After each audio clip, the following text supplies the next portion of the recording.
Welcome back to another episode of Infidelity Tales Lab. We're thankful for your continued viewership. Before we begin, tell us, where in the world are you watching from? We love knowing our global reach. Now, let's dive into today's story. Chapter 1. Beneath the Surface. Cole Mitchell had always been a man who understood the value of patience. At 34, he'd built his reputation as a forensic accountant not through flashy displays, but through methodical persistence that unraveled the most complex financial deceptions. His clients didn't hire him for his charm. They hired him because when Cole Mitchell started digging, he never stopped until he found the truth. The Mitchell family home in suburban Denver radiated the kind of picture-perfect holiday warmth that belonged on Christmas cards. Amy Mitchell, his wife of 6 years, had spent weeks orchestrating every detail of their annual Christmas party. She moved through their living room like a conductor, adjusting garland and repositioning ornaments with the precision of someone for whom appearances meant everything. "Cole, can you help Luke with his shirt?" Amy called from the kitchen, her voice carrying that particular edge that had become increasingly familiar over the past year. "The guest will be here soon, and I need him looking presentable." Cole found his 3-year-old son, Luke, sitting on his bedroom floor, struggling with the buttons on his red dress shirt. The boy's skin told the story of his vitiligo, patches of lighter skin that formed an irregular pattern across his face and hands, a condition that had appeared 6 months ago. Cole knelt beside his son, his large hands gentle as he helped with the stubborn buttons. "Daddy, why does Mommy look sad when she looks at me?" Luke's question was delivered with the devastating honesty that only children possessed. Cole's jaw tightened imperceptibly. He'd noticed it too. The way Amy's expression would shift when she looked at Luke, as if she were seeing something that disappointed her. "Mommy's just tired from getting ready for the party, buddy. You look handsome." But Luke's question stirred something deeper in Cole's mind. Over the past months, he'd observed changes in Amy that his trained eye for detail couldn't ignore. Late-night phone calls she'd taken in the bathroom. Shopping trips that lasted far longer than they should have. Credit card statements with charges she couldn't quite explain. Cole Mitchell didn't believe in coincidences, and his wife's behavior pattern was forming a picture he didn't like. The doorbell rang, signaling the arrival of their first guests. Cole lifted Luke and carried him downstairs, where Amy was greeting Tom and Rachel Henderson, their neighbors from 3 houses down. Amy's transformation was immediate and complete. Her face brightened with the kind of radiant smile that had first attracted Cole to her at a Denver law firm's holiday party 7 years ago. "Luke, don't you look wonderful?" Rachel exclaimed, though Cole noticed the slight hesitation in her voice when she saw the boy's face clearly. Amy's smile flickered for just a moment. "Yes, well, we're doing our best with everything." Cole filed away the comment, adding it to the growing collection of observations that were painting an increasingly disturbing picture. His wife had always been image-conscious, but her reaction to Luke's condition was revealing something darker underneath her polished exterior. As more guests arrived, Cole found himself in observation mode, a skill that had served him well in his professional life. He watched Amy work the room, noting how she positioned herself so that Luke remained either behind her or at a distance from the more important guests. When their friend Dr. Patricia Wells asked about Luke's condition, Amy's response was clinical and detached. "It's just a cosmetic issue," Amy said, her voice carrying an undertone of irritation. "The doctors say it's not dangerous, but you know how these things can be challenging." Dr. Wells, a pediatrician, frowned slightly. "Amy, vitiligo is actually quite manageable, and many children with the condition live completely normal lives." "Has Luke been struggling with it emotionally?" "Oh, kids," Amy replied dismissively, then quickly changed the subject to her recent promotion at the marketing firm where she worked. Cole continued his observations throughout the evening. He noticed Scott Bradley, Amy's colleague from the marketing firm, had arrived later than the other guests. Scott was a man in his early 30s with the kind of practiced charm that made Cole instinctively suspicious. During his work as a forensic accountant, Cole had learned to recognize certain personality types, and Scott Bradley exhibited the smooth confidence of someone who was comfortable with deception. What caught Cole's attention wasn't just Scott's presence, but the subtle communication between him and Amy. The brief touches that lasted a fraction too long. The way they seemed to anticipate each other's movements. The shared glances that carried meanings beyond casual friendship. Cole excused himself from a conversation about holiday travel plans and moved to the kitchen, where he had a clear view of the living room through the breakfast bar opening. From this vantage point, he could observe without being obvious about it. Amy was standing near the Christmas tree with Scott, their conversation appearing casual to anyone not paying close attention. But Cole was always paying attention. He watched as Scott's hand briefly touched Amy's lower back, a gesture intimate enough to confirm what Cole's growing suspicions had already suggested. His phone buzzed with a text message from his business partner, Mike. "How's the party?" "Still coming in Monday to finish the Kellerman audit." Cole typed back quickly. "Party's fine. Yes, Monday is planned. Might have another case starting soon." He hadn't intended the double meaning in his response, but as he watched his wife laugh at something Scott whispered in her ear, Cole realized that his most important investigation was just beginning. Luke appeared at his father's side, tugging on Cole's pants leg. "Daddy, can I have some cookies?" Cole looked down at his son, this brave little boy who faced the world every day with patches of lighter skin that some people found unsettling, including, apparently, his own mother. The protective instinct that had been growing stronger each day crystallized into something harder and more focused. "Of course, buddy. Let's get you those cookies." As they walked toward the dessert table together, Cole's mind was already shifting into the methodical mode that had made him successful in his career. If Amy was having an affair, he would find the evidence. If she was planning to use Luke's condition against him in some way, he would discover that too. And when he found the truth, because he always found the truth, Cole Mitchell would make sure that everyone involved understood exactly what kind of man they had chosen to betray. The Christmas party continued around them, filled with laughter and holiday cheer, but Cole Mitchell was no longer celebrating. He was planning. Chapter 2, The Breaking Point. The Christmas party had reached its peak when everything unraveled. Cole had spent the evening gathering evidence of what he now knew with certainty was his wife's betrayal, but nothing could have prepared him for what happened next. Luke had been playing quietly in the corner of the living room, building a small tower with some wooden blocks Amy had set out to keep him occupied. The party guests were engaged in their various conversations, wine glasses in hand, when Luke accidentally knocked over a small side table while chasing a block that had rolled away. The crash wasn't loud, but it was enough to draw attention. A few cookies from the displaced plate scattered across the hardwood floor, and Luke immediately began picking them up, his small hands working quickly as he whispered sorry repeatedly. Amy's reaction was swift and disproportionate. She crossed the room in quick strides, her face flushed with what Cole initially assumed was embarrassment.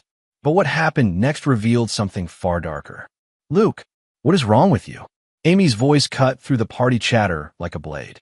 Several conversations stopped as guests turned to see what was happening. Cole moved toward them, sensing the situation escalating beyond normal parental correction. "Amy, it's okay. He's just—" "No, it's not okay."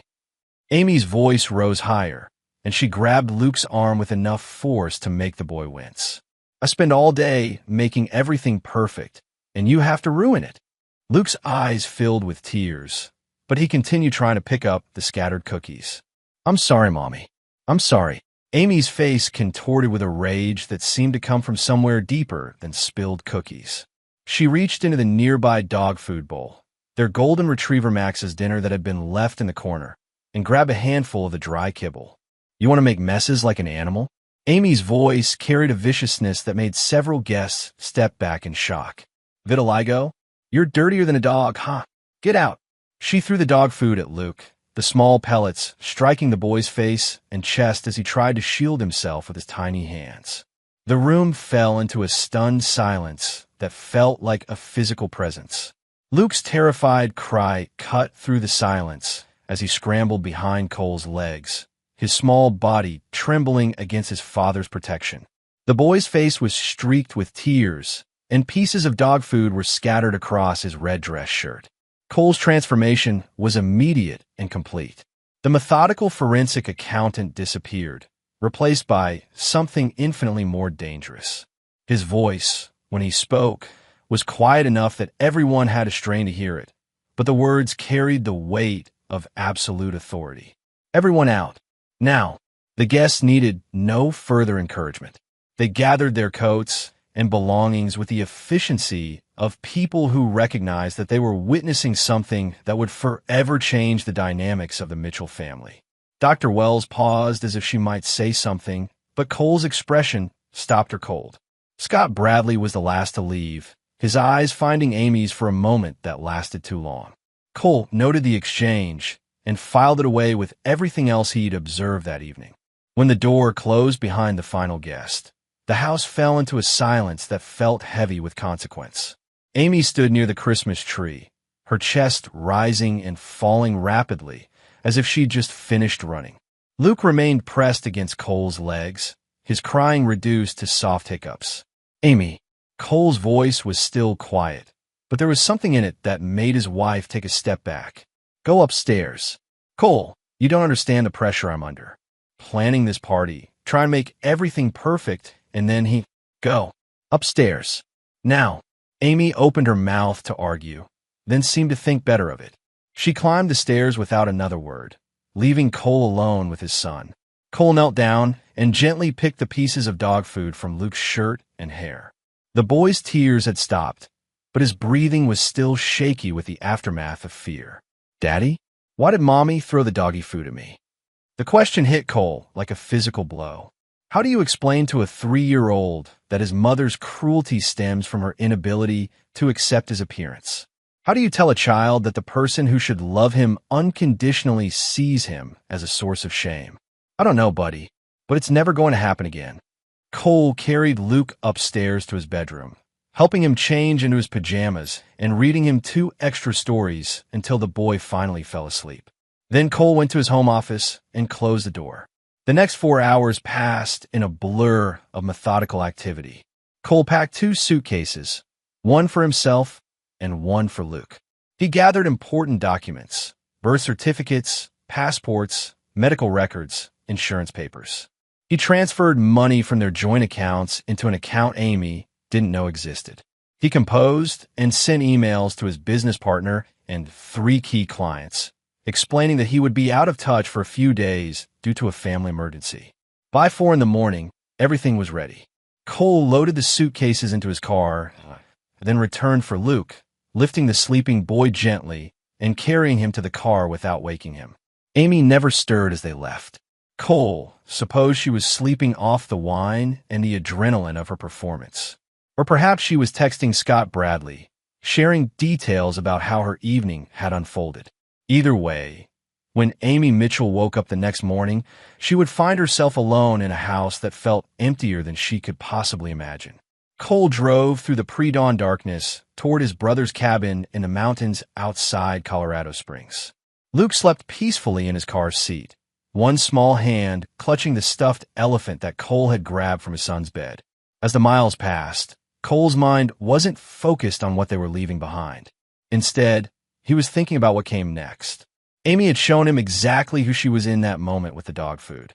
She had revealed the depths of her cruelty and her capacity for hurting the most innocent person in their lives.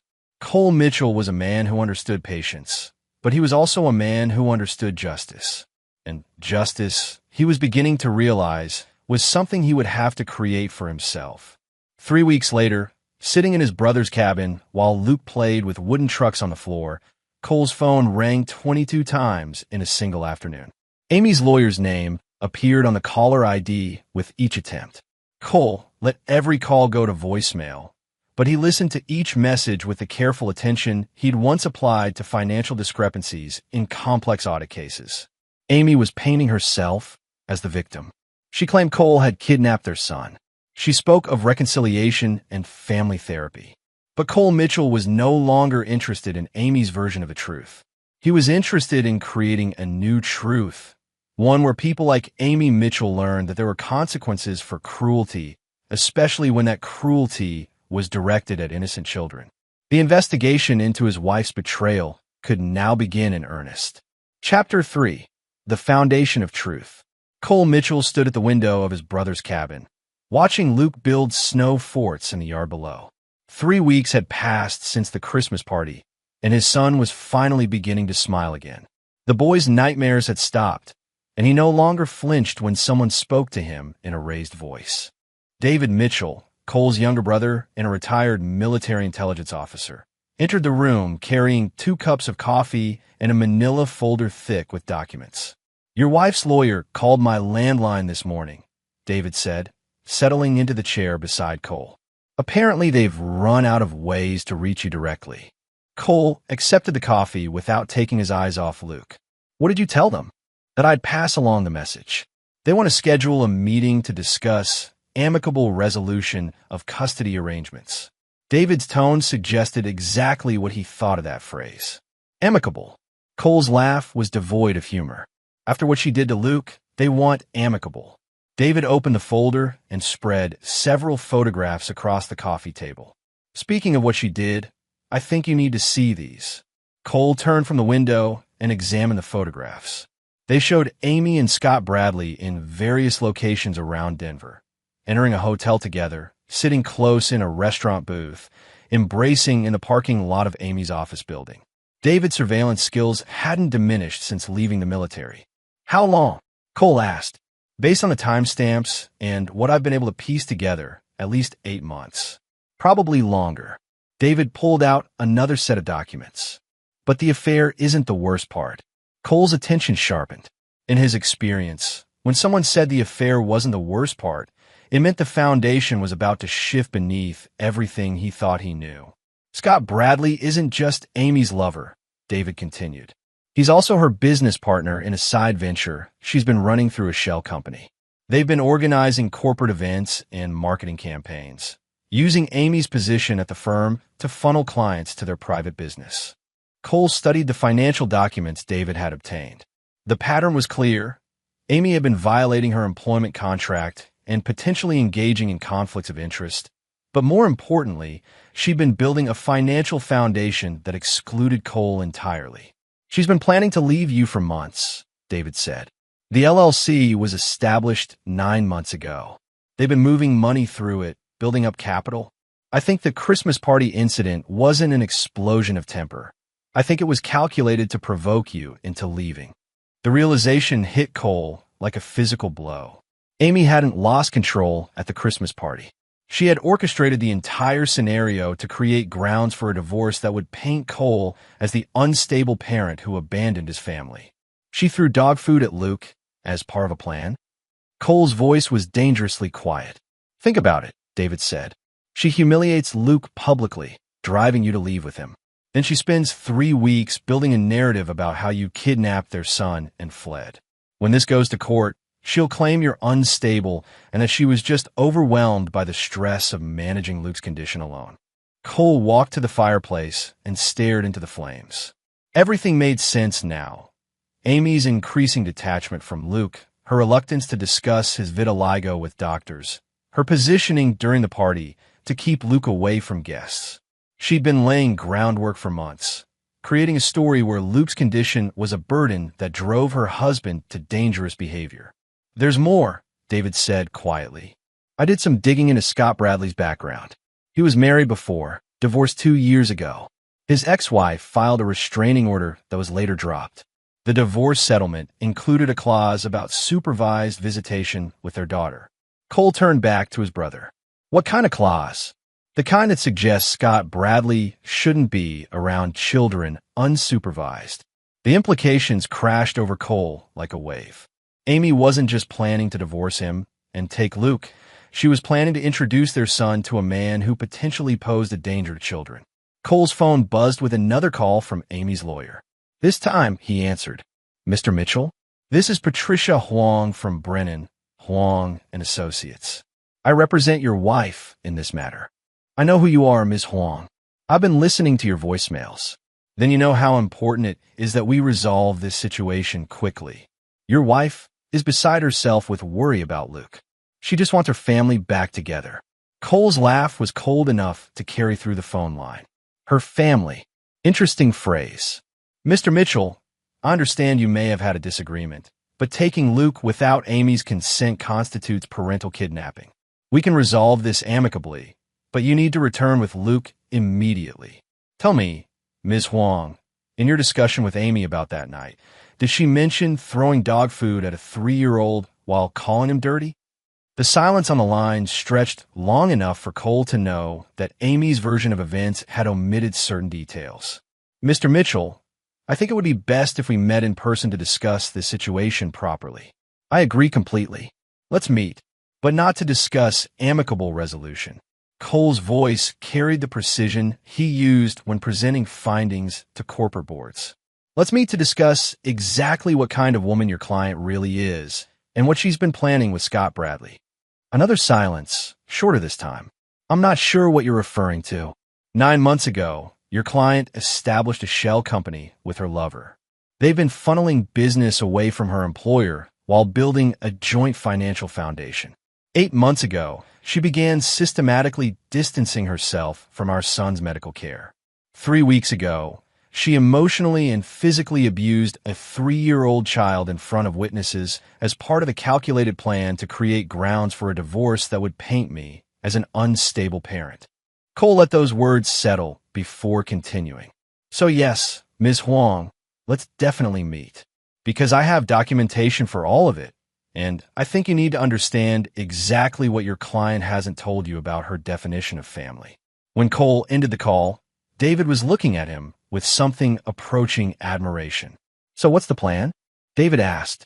Cole picked up the photographs of Amy and Scott, studying them with the same methodical attention he'd once applied to financial fraud cases. But this wasn't about money or corporate malfeasance. This was about a woman who had thrown dog food at his son and called him dirty because of a medical condition. This was personal. Amy Mitchell thinks she's been playing chess while I've been playing checkers, Cole said finally. She's about to learn that I've been playing a different game entirely. Over the next hour, Cole outlined his strategy to David. It was comprehensive, methodical, and utterly ruthless. When he finished, David whistled low. You sure about this path, Cole? Once you start down this road, there's no going back to amicable. Cole looked out the window at Luke, who was now lying on his back in the snow, making angels with his arms and laughing at something only he could see. The boy's vitiligo patches were clearly visible against his winter pale skin, but Luke had stopped trying to hide them. Here, with Cole and David, he felt safe enough to be himself. Amy had her chance for amicable, Cole said. She chose to throw dog food at my son instead. The war was about to begin, and Cole Mitchell intended to win. Chapter 4. Unraveling the Web. Cole's meeting with Amy's lawyer took place in a sterile conference room at Brennan, Huang & Associates, where the tension was thick enough to cut with a knife. Patricia Huang sat across from Cole with Amy beside her, while Scott Bradley occupied a chair slightly behind Amy, positioning that Cole noted immediately. Mr. Mitchell, Patricia began, thank you for coming in. As I explained over the phone, we're hoping to resolve this situation quickly and in Luke's best interests. Cole opened the briefcase he'd brought and removed a neat stack of documents. I agree completely that we should focus on Luke's best interests. That's exactly why I'm here. Amy shifted in her chair, her eyes darting between Cole and the documents he was arranging on the table. She looked nervous, which told Cole that she suspected he knew more than she'd hoped. First, Cole said, sliding a photograph across the table, let's establish some facts about what actually happened at the Christmas party. The photograph showed Amy grabbing dog food from Max's bowl, her face twisted with rage as Luke cowered behind Cole's legs.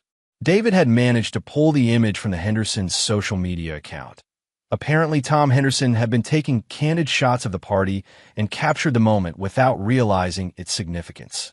Patricia studied the photograph while Amy's face went pale. Amy, you didn't mention. It looks worse than it was, Amy interrupted quickly.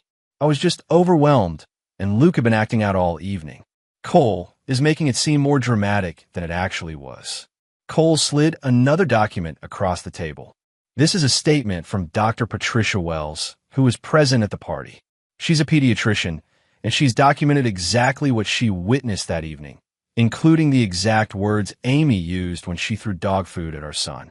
Amy's lawyer read the statement, her expression growing increasingly grim. Dr. Wells had been thorough in her documentation, including Amy's comment about Luke being dirtier than a dog and her apparent inability to show appropriate concern for a child with a visible medical condition. There are also statements from 6 other witnesses. Cole continued, producing more documents, all consistent in their description of Amy's behavior that evening. This is all just, Amy started to speak, but Cole cut her off. Now let's talk about why you're really here, Amy. Cole's voice was calm, professional, the same tone he used when presenting audit findings to corporate boards. Because this isn't about Luke's best interests. This is about covering up the life you've been building with Scott Bradley. Scott Bradley spoke for the first time since entering the room. I don't know what you think you know, but Cole turned to face Scott directly, and something in his expression made the other man fall silent. Scott Bradley, age 31, divorced from Jennifer Bradley 2 years ago after she filed a restraining order citing domestic violence concerns. The order was dropped as part of their divorce settlement, which included supervised visitation rights with your daughter Emma. Scott's face went rigid. That's private information that has nothing to do with. It has everything to do with this. Cole produced another set of documents. Because Amy has been planning to introduce you into Luke's life as a stepfather, despite knowing about your history with domestic violence and your restrictions around children. Patricia Huang set down her pen and looked at Amy with undisguised dismay. Amy, you need to tell me right now what Mr. Mitchell is talking about. Amy's composure was cracking visibly. Cole was trying to make everything sound sinister. Scott and I work together, that's all. We're friends. Cole slid a series of photographs across the table. Images of Amy and Scott entering hotels, embracing in restaurant parking lots, walking hand in hand through downtown Denver. Friends, he repeated flatly. The relationship itself isn't the issue, Cole continued. The issue is the planning you've been doing behind it. He produced incorporation documents for Bradley Mitchell Marketing Solutions, a shell company established 9 months ago, designed to funnel business away from Amy's employer and into a joint venture with her lover. Patricia studied the documents with growing alarm. Amy, this could constitute breach of contract with your current employer, possibly grounds for termination and legal action. But that's not the worst part, Cole said, his voice never changing from his professional tone. The worst part is what you were planning to do to Luke. He opened a medical file and spread its contents across the table. Luke's medical records show that Amy has systematically avoided scheduling follow-up appointments with his dermatologist. She's refused to discuss treatment options with his pediatrician. She's declined referrals to support groups for families dealing with vitiligo. Cole pointed to specific entries in the medical records. Dr. Chun noted in Luke's file that the mother seems disengaged and possibly embarrassed by the child's condition. Dr. Wells documented concerns about maternal rejection related to the child's appearance. Amy was now visibly shaking. You're twisting everything. You're making it sound like I don't love my son. I'm not making it sound like anything, Cole replied. I'm presenting documentation of your behavior pattern over the past 8 months, which shows a systematic withdrawal from Luke's care coinciding with the establishment of your business relationship with Scott Bradley. Cole produced one final document, a draft custody proposal that David had found in Amy's email account. This is what you were planning to request in the divorce proceedings. Joint custody with Luke, spending weekends with you and Scott, despite Scott's history with domestic violence and children. The room fell into stunned silence. Patricia Huang was studying the documents with the expression of a lawyer who realized her client had withheld crucial information. Amy was staring at the table, unable to meet anyone's eyes. Scott Bradley looked like a man who wanted to be anywhere else in the world. Mr. Mitchell, Patricia said finally, what exactly are you proposing? Cole gathered his documents and returned them to his briefcase with methodical precision. I'm not proposing anything, Ms. Huang.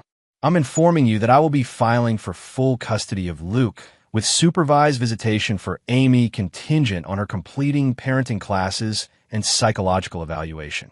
Amy's head snapped up. You can't do that. He's my son. Cole's expression didn't change.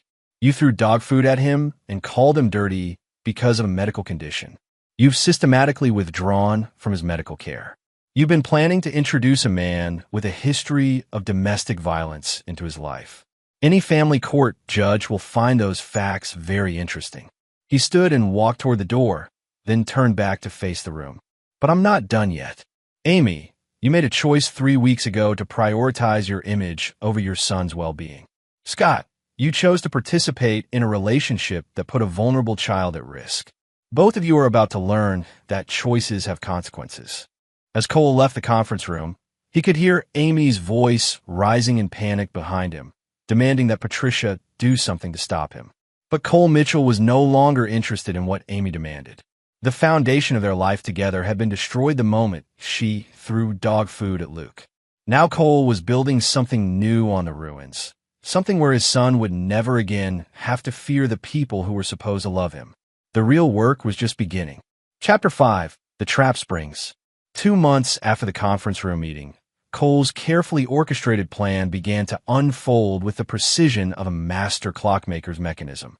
He had returned to Denver with Luke, but not to the family home. Instead, they had moved into a downtown apartment with better security and proximity to Luke's new daycare, a facility specializing in children with medical conditions where Luke was thriving. Amy had been granted supervised visitation every other weekend, contingent on completing court-ordered parenting classes. The psychological evaluation Cole had requested revealed concerning patterns of narcissistic behavior, an inability to accept Luke's vitiligo as anything other than a personal embarrassment. But Cole's true masterstroke wasn't playing out in family court. It was unfolding in the professional and personal lives of Amy and Scott Bradley. Cole sat in his home office, reviewing the latest reports from the private investigator he'd hired. Not David this time, but a woman named Sarah Chun, whose specialty was corporate espionage. Her findings confirmed what Cole had suspected. Amy and Scott's business venture was built on a foundation of ethical violations that would topple at the slightest pressure. His phone rang. The caller ID showed Mike Reeves, his business partner. "Cole, you need to get down to the office. We've got a situation with the Hartman Industries audit." 20 minutes later, Cole was sitting across from Margaret Hartman, CEO of one of Denver's largest marketing firms. Margaret was a woman in her 50s who had built her company through ruthless efficiency and zero tolerance for employee misconduct. "Mr. Mitchell," Margaret said, her voice crisp with authority, "Mike tells me you have information about some irregularities involving one of my employees." Cole opened his briefcase and produced a comprehensive dossier.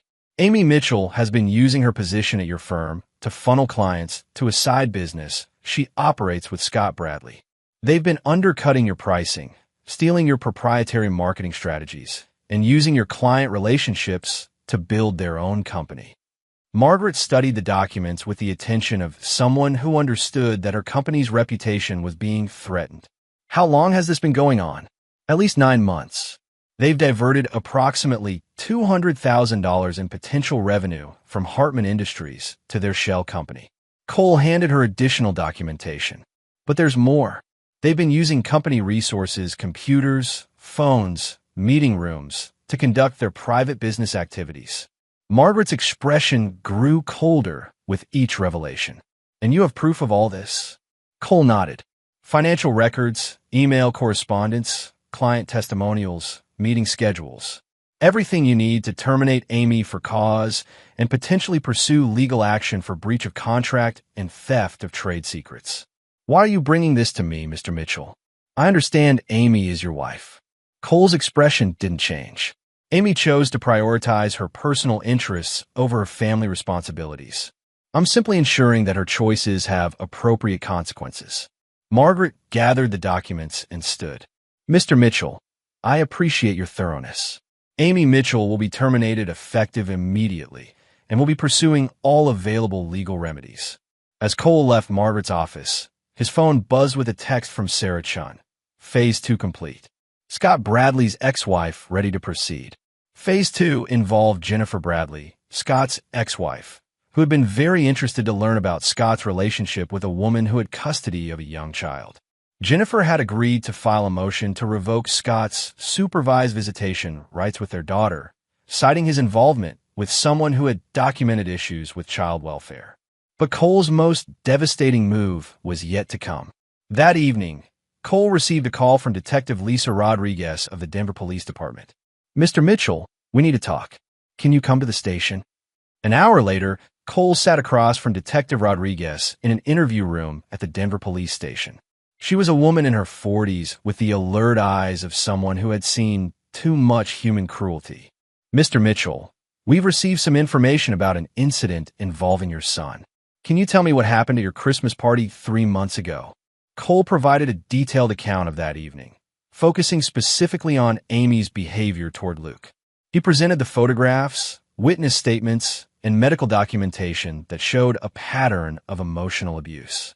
"The reason I'm asking," Detective Rodriguez continued, "is that we received a complaint from Amy Mitchell claiming that you've been engaged in parental alienation and harassment." Cole had expected this move. Amy was getting desperate as her professional and personal life collapsed around her. "Detective, I'd like you to review these additional documents." He handed her Luke's medical record from the past 2 months, showing remarkable improvement in the boy's emotional state under Cole's primary care. He also provided documentation of Amy's missed visitation appointments and her failure to complete the court-ordered parenting classes. "What I find interesting," Detective Rodriguez said after reviewing everything, "is that this complaint comes at the same time Amy Mitchell has been terminated from her job for theft and breach of contract. It also comes after her boyfriend lost custody of his own child due to domestic violence concerns." Cole nodded. It appears that when people face consequences for their choices, they sometimes try to deflect blame onto others. Detective Rodriguez closed the file. "Mr. Mitchell, based on what I'm seeing here, Amy Mitchell's complaint appears to be retaliatory rather than substantive. However, I do want to follow up on the original incident with your son." "I appreciate that, Detective. Luke's welfare should be everyone's primary concern." As Cole left the police station, he felt a grim satisfaction. Amy and Scott had built their relationship on deception and selfishness, prioritizing their desires over the welfare of vulnerable children. Now, they were learning that such choices carried a price. His phone rang as he walked to his car. The caller ID showed Amy's number. "Cole, you have to stop this." Amy's voice was strained with panic. "I lost my job today. Scott's ex-wife is trying to take away his custody. The police came to my apartment asking questions about Luke." Cole got into his car before responding. "Amy, you created this situation when you threw dog food at our son and called him dirty. Everything that's happening now is a direct result of choices you made. But I've been taking the parenting classes. I'm trying to do better. You've missed 3 classes and 2 scheduled visitations with Luke. Your idea of doing better seems to involve filing false police reports." There was a long pause before Amy spoke again, her voice smaller now. "What do you want from me, Cole?" Cole started his car and pulled out of the police station parking lot. "I want you to understand that actions have consequences, Amy. You chose Scott Bradley over your family. You chose your image over your son's emotional well-being. You chose cruelty over compassion. Please, Cole, we can work this out. We can go to counseling. We can—" "No, Amy, we can't." Cole's voice was final. "You showed me exactly who you are when you threw dog food at a 3-year-old boy. I believed you." He ended the call and drove home to Luke, who was waiting for him with a book about snow leopards and a smile that had become brighter every day since leaving Amy's house. The trap had sprung perfectly. Now came the final phase, ensuring that neither Amy nor Scott Bradley would ever again be in a position to hurt innocent children. Cole Mitchell was a patient man, but he was also thorough, and he wasn't done yet. Chapter 6: The Network Crumbles. 6 weeks after Amy's termination from Hartman Industries, Cole stood in his apartment kitchen making breakfast for Luke while monitoring the final collapse of his ex-wife's carefully constructed deceptions. The morning news played on the television in the background, but Cole's attention was focused on the laptop screen displaying the latest updates from his network of sources. Sarah Chun had provided her final report the previous evening, and the scope of Amy and Scott's misconduct had exceeded even Cole's expectations. What had started as a simple adultery case had revealed a web of professional violations, financial impropriety, and ethical breaches that stretched across multiple companies and relationships. Luke sat at the kitchen table, coloring a picture of a tiger while eating his cereal. The boy's vitiligo patches were still visible, but his confidence had grown remarkably over the past months. He no longer tried to hide his face or hands, and he'd started asking questions about his condition with the natural curiosity of a healthy child. "Daddy," Mrs. Patterson said, "tigers have stripes to help them hide. Do my spots help me hide too?" Cole smiled at his son's question. Mrs. Patterson was Luke's teacher at his new daycare, a woman who specialized in helping children with visible differences develop strong self-images. "Your spots make you unique, buddy. They're part of what makes you special." Luke considered this seriously while adding orange stripes to his tiger. "I like being special." Cole's phone buzzed with an incoming call from Detective Rodriguez. He answered while continuing to pack Luke's lunch. "Mr. Mitchell, I wanted to update you on our investigation. We've completed our review of the incident at your Christmas party, and we'll be filing charges against Amy Mitchell for child abuse." Cole's hand paused over Luke's sandwich. "What kind of charges?" "Misdemeanor child abuse and emotional endangerment. It's not a felony, but it will be on her record, and it supports your custody case significantly." After ending the call, Cole reflected on how completely Amy's world had unraveled. The criminal charges were just the latest in a series of consequences that had followed the systematic exposure of her true character. Hartman Industries had not only terminated Amy, but had also filed a civil lawsuit seeking damages for breach of contract and theft of trade secrets. The case would likely drag on for months, but the financial impact was already crushing Amy's ability to maintain her previous lifestyle. Scott Bradley had lost his own job when his employer discovered his involvement in the side business that had cost Hartman Industries clients and revenue. His ex-wife's successful motion to revoke his visitation rights with their daughter had been based partly on his association with someone under investigation for child abuse. But Cole's most devastating move had involved something Amy probably didn't even realize yet: the systematic destruction of her professional reputation throughout Denver's marketing community. Sarah Chun had methodically contacted key figures in Denver's business network, providing documentation of Amy's ethical violations to potential future employers. The marketing industry in Denver was smaller than most people realized, and word traveled quickly about professionals who couldn't be trusted. Amy would find it nearly impossible to find employment in her chosen field, at least in Denver. She would have to relocate, start over in a new city where her reputation hadn't preceded her, and rebuild her career from the bottom. Cole's laptop chimed with an encrypted message from David, who had been monitoring Amy and Scott's communications through methods Cole preferred not to know about. "Amy filed for bankruptcy yesterday. Scott moved back to Phoenix last week.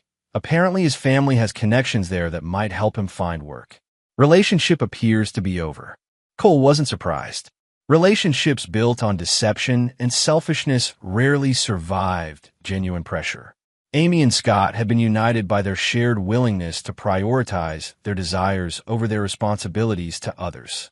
When those desires became liabilities instead of benefits, the foundation of their connection had crumbled. His phone rang again. This time the caller ID showed his lawyer, Robert Kim. "Cole, I have good news. The family court judge has granted your petition for full custody. Amy's supervised visitation will continue, but only if she completes the psychological evaluation and parenting classes she's been avoiding." "What about the criminal charges?" "They'll actually help our case if Amy ever tries to modify the custody arrangement. A conviction for child abuse, even a misdemeanor, will be very difficult for her to overcome in family court." After ending the call, Cole sat down across from Luke and watched his son carefully color inside the lines of his tiger drawing. The boy was humming softly to himself, completely absorbed in his artistic work. "Luke, do you remember living at the old house with Mommy?" Luke looked up from his coloring, his expression thoughtful. "A little bit, but I like our new house better. It's not so loud." Cole realized that Luke was referring to the constant tension that had filled their previous home. Amy's frustration with his condition, her arguments with Cole about his medical care, the stress that had permeated every interaction. "Are you happy here, buddy?" Luke nodded emphatically. "I like Mrs. Patterson, and I like my new friends. And Tommy has spots too, but his are different colors." Tommy was another child at Luke's daycare who had a different form of vitiligo.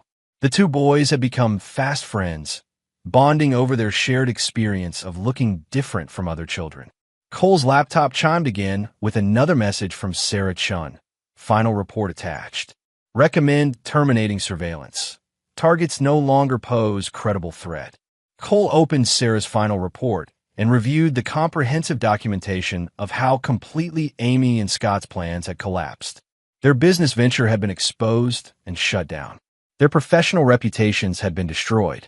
Their relationship had ended acrimoniously when the stress of external pressure revealed the selfishness that had always been at its core. Most importantly, neither of them was now in a position to harm Luke or any other children. Amy's criminal record and psychological evaluation would prevent her from gaining unsupervised access to Luke, while Scott's loss of custody of his own daughter had effectively ended his involvement in situations involving children. Cole closed the laptop and looked around their apartment. It wasn't as large as their previous house, but it was filled with something their old home had never possessed: peace. Luke was thriving in an environment where his condition was accepted rather than hidden, where his needs were prioritized rather than ignored. "Daddy, will you help me color the tiger's face?" Cole moved his chair closer to Luke's and picked up a yellow crayon. "Of course, buddy. What color should we make his eyes?" "Green," Luke said decisively. "Like yours." As they worked on the tiger together, Cole reflected on the patience and methodology that had brought them to this point. Amy had chosen cruelty and deception, prioritizing her image and desires over her responsibility to protect and nurture her child. She had believed that Cole would simply accept her choices and adapt to her vision of their family's future. Instead, she had learned that Cole Mitchell was not a man who accepted cruelty toward innocent children. He was a man who understood that true strength came from protecting the vulnerable, not exploiting them. The war was essentially over.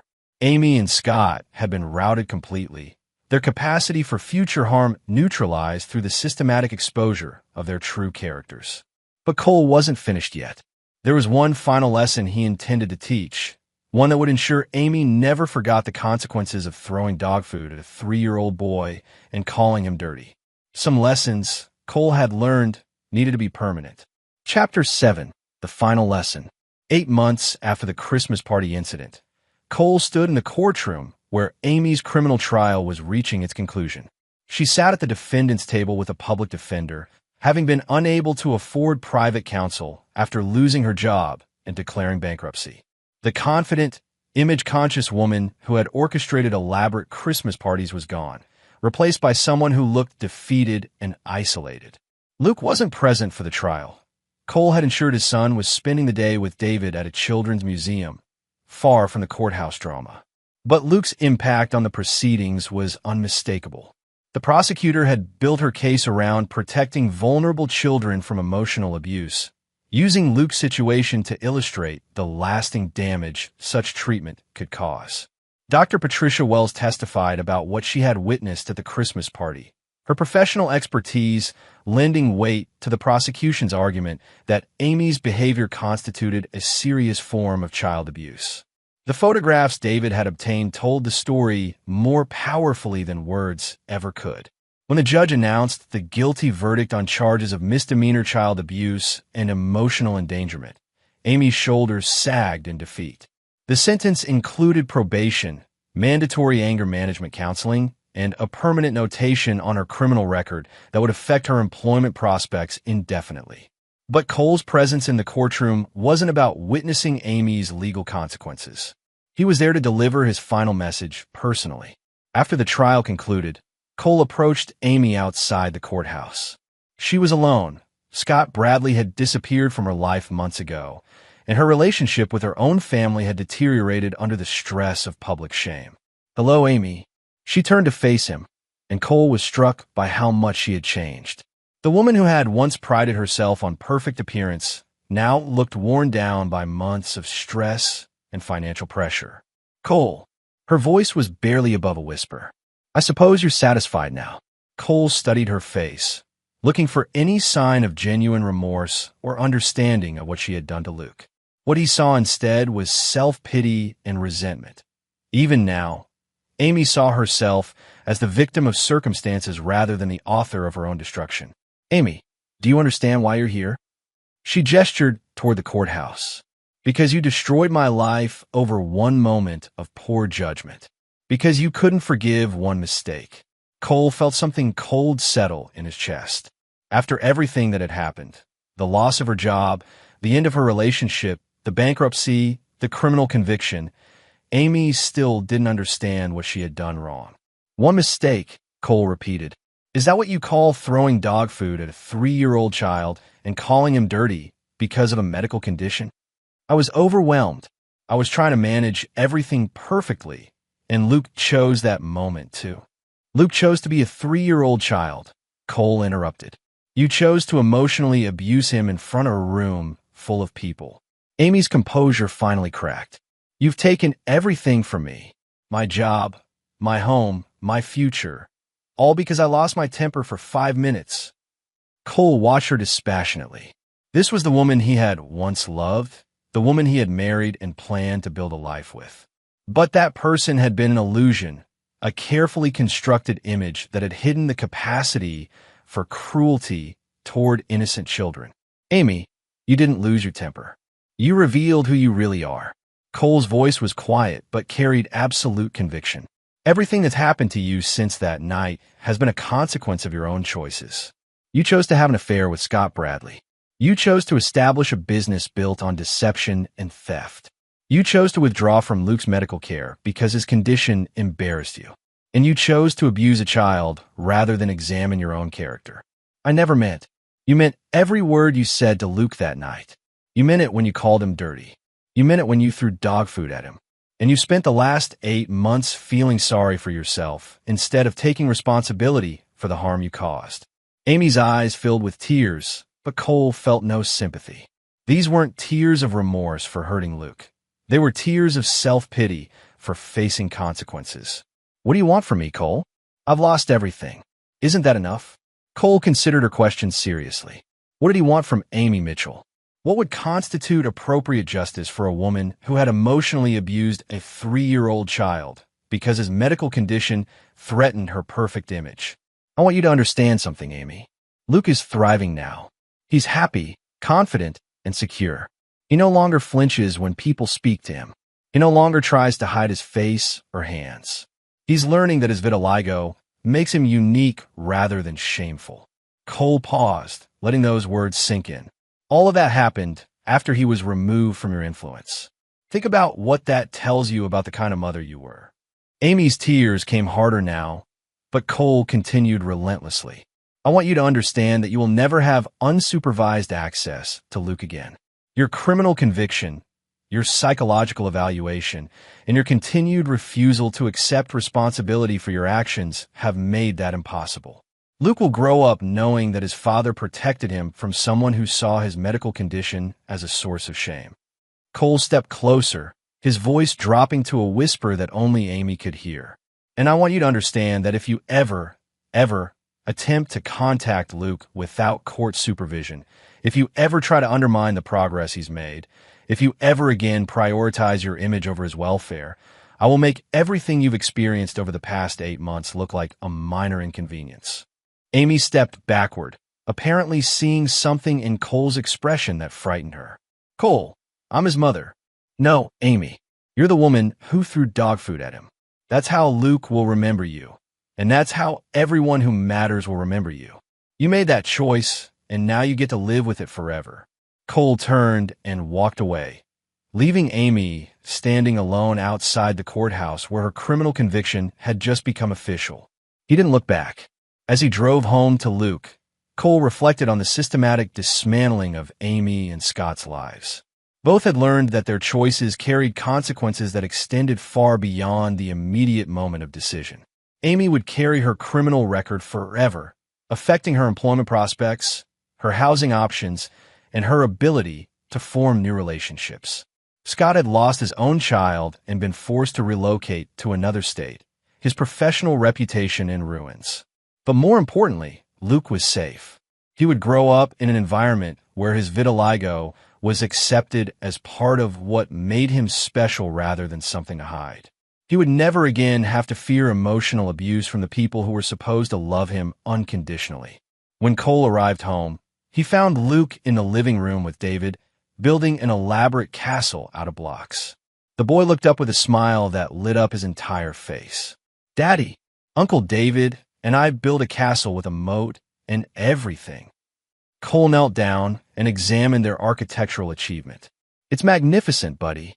Did you leave room for the tiger we colored yesterday?" Luke nodded enthusiastically. "He's the castle guardian. He protects everyone inside from bad people." Cole met David's eyes over Luke's head, and his brother nodded slightly.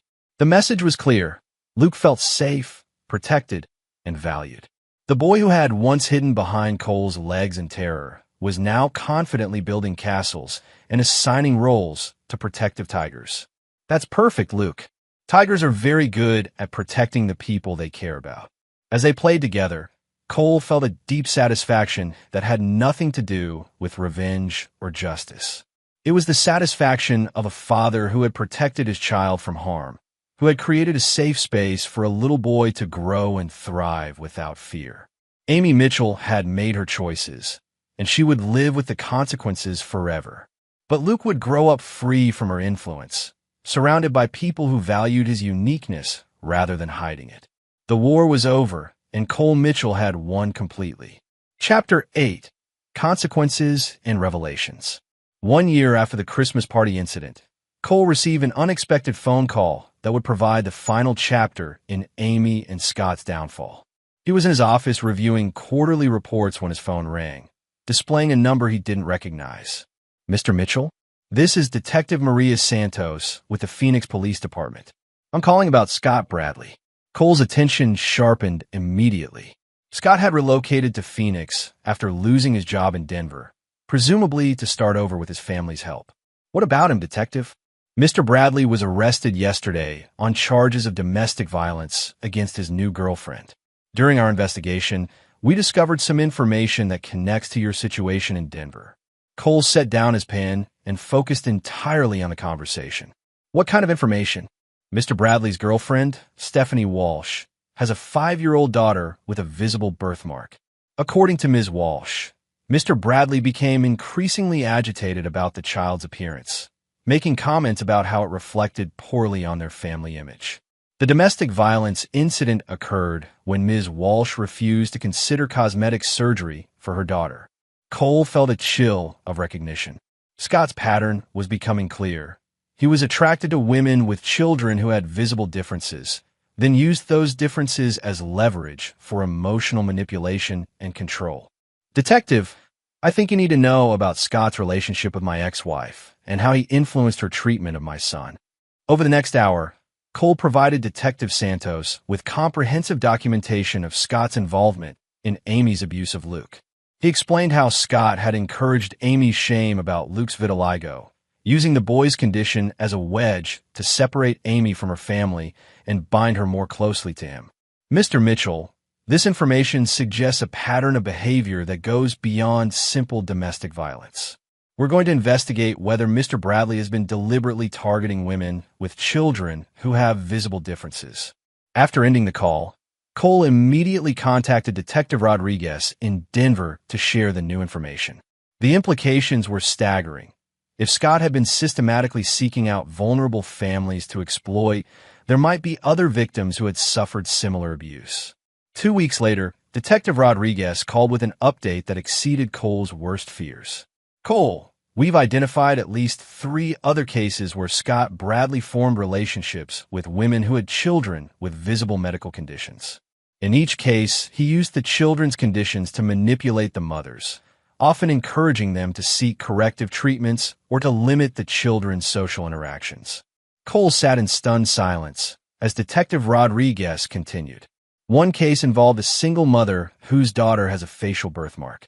Scott convinced the mother that the child would never be accepted socially unless she underwent expensive cosmetic surgery.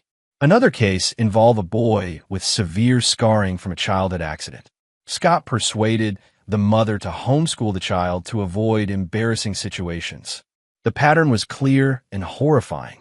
Scott Bradley was a predator who specifically targeted families where children's differences could be weaponized for psychological control. What's happening with the criminal case? Cole asked. Phoenix PD is building a comprehensive case. They're looking at charges beyond simple domestic violence, possibly criminal child endangerment and psychological abuse. And they want to coordinate with us regarding his activities in Denver. That evening, Cole sat with Luke in their living room, reading together before bedtime. Luke had chosen a book about animals with unique markings, and he was particularly fascinated by a chapter about zebras and their individual stripe patterns. Daddy, it says every zebra has different stripes, just like fingerprints. That's right, buddy. Each zebra is completely unique. Luke studied the illustrations thoughtfully. I'm unique like the zebras, aren't I? Because of my spots. Cole pulled his son closer. You're unique in many ways, Luke. Your vitiligo is just one of the things that makes you special.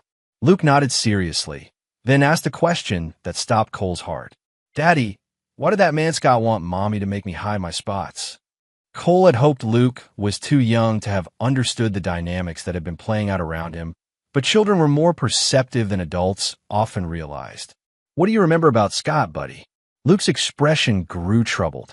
He used to tell Mommy that I should wear long sleeves all the time. And he said maybe I shouldn't go to parties because people might stare. Mommy got sadder after he started saying those things.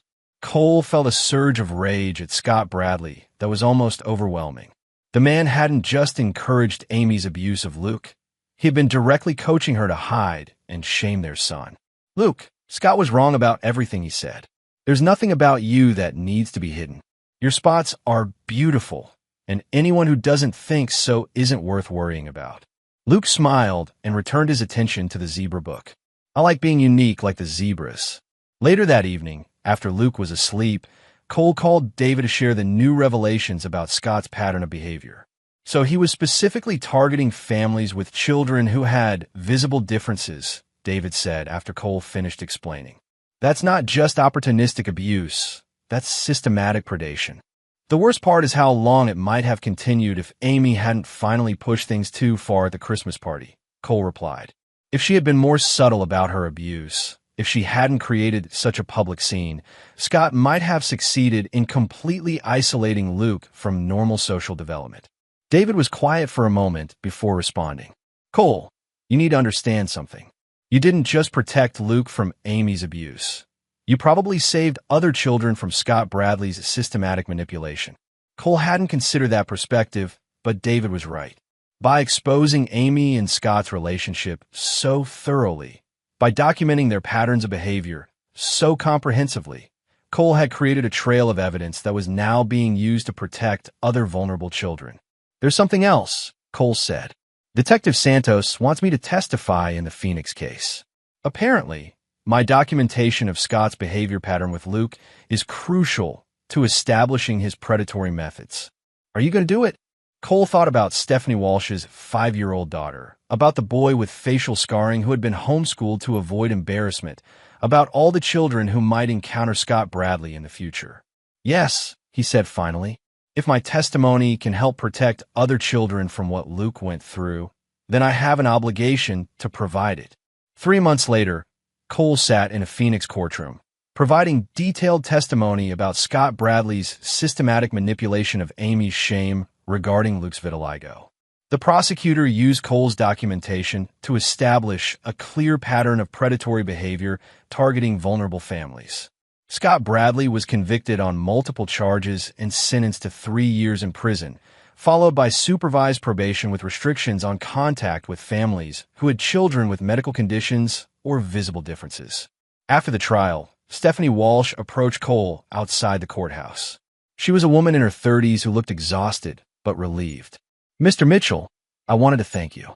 If you hadn't documented Scott's behavior so thoroughly, we might never have been able to prove what he was doing to my daughter. Cole shook her hand. How is she doing? Better, every day. She's back in regular school. She's making friends, and she's proud of her birthmark now instead of ashamed of it. Stephanie's eyes filled with tears. Scott almost convinced me that I was a bad mother for not protecting her from other people's reactions. You helped me understand that the problem was never with Emma. it was with him.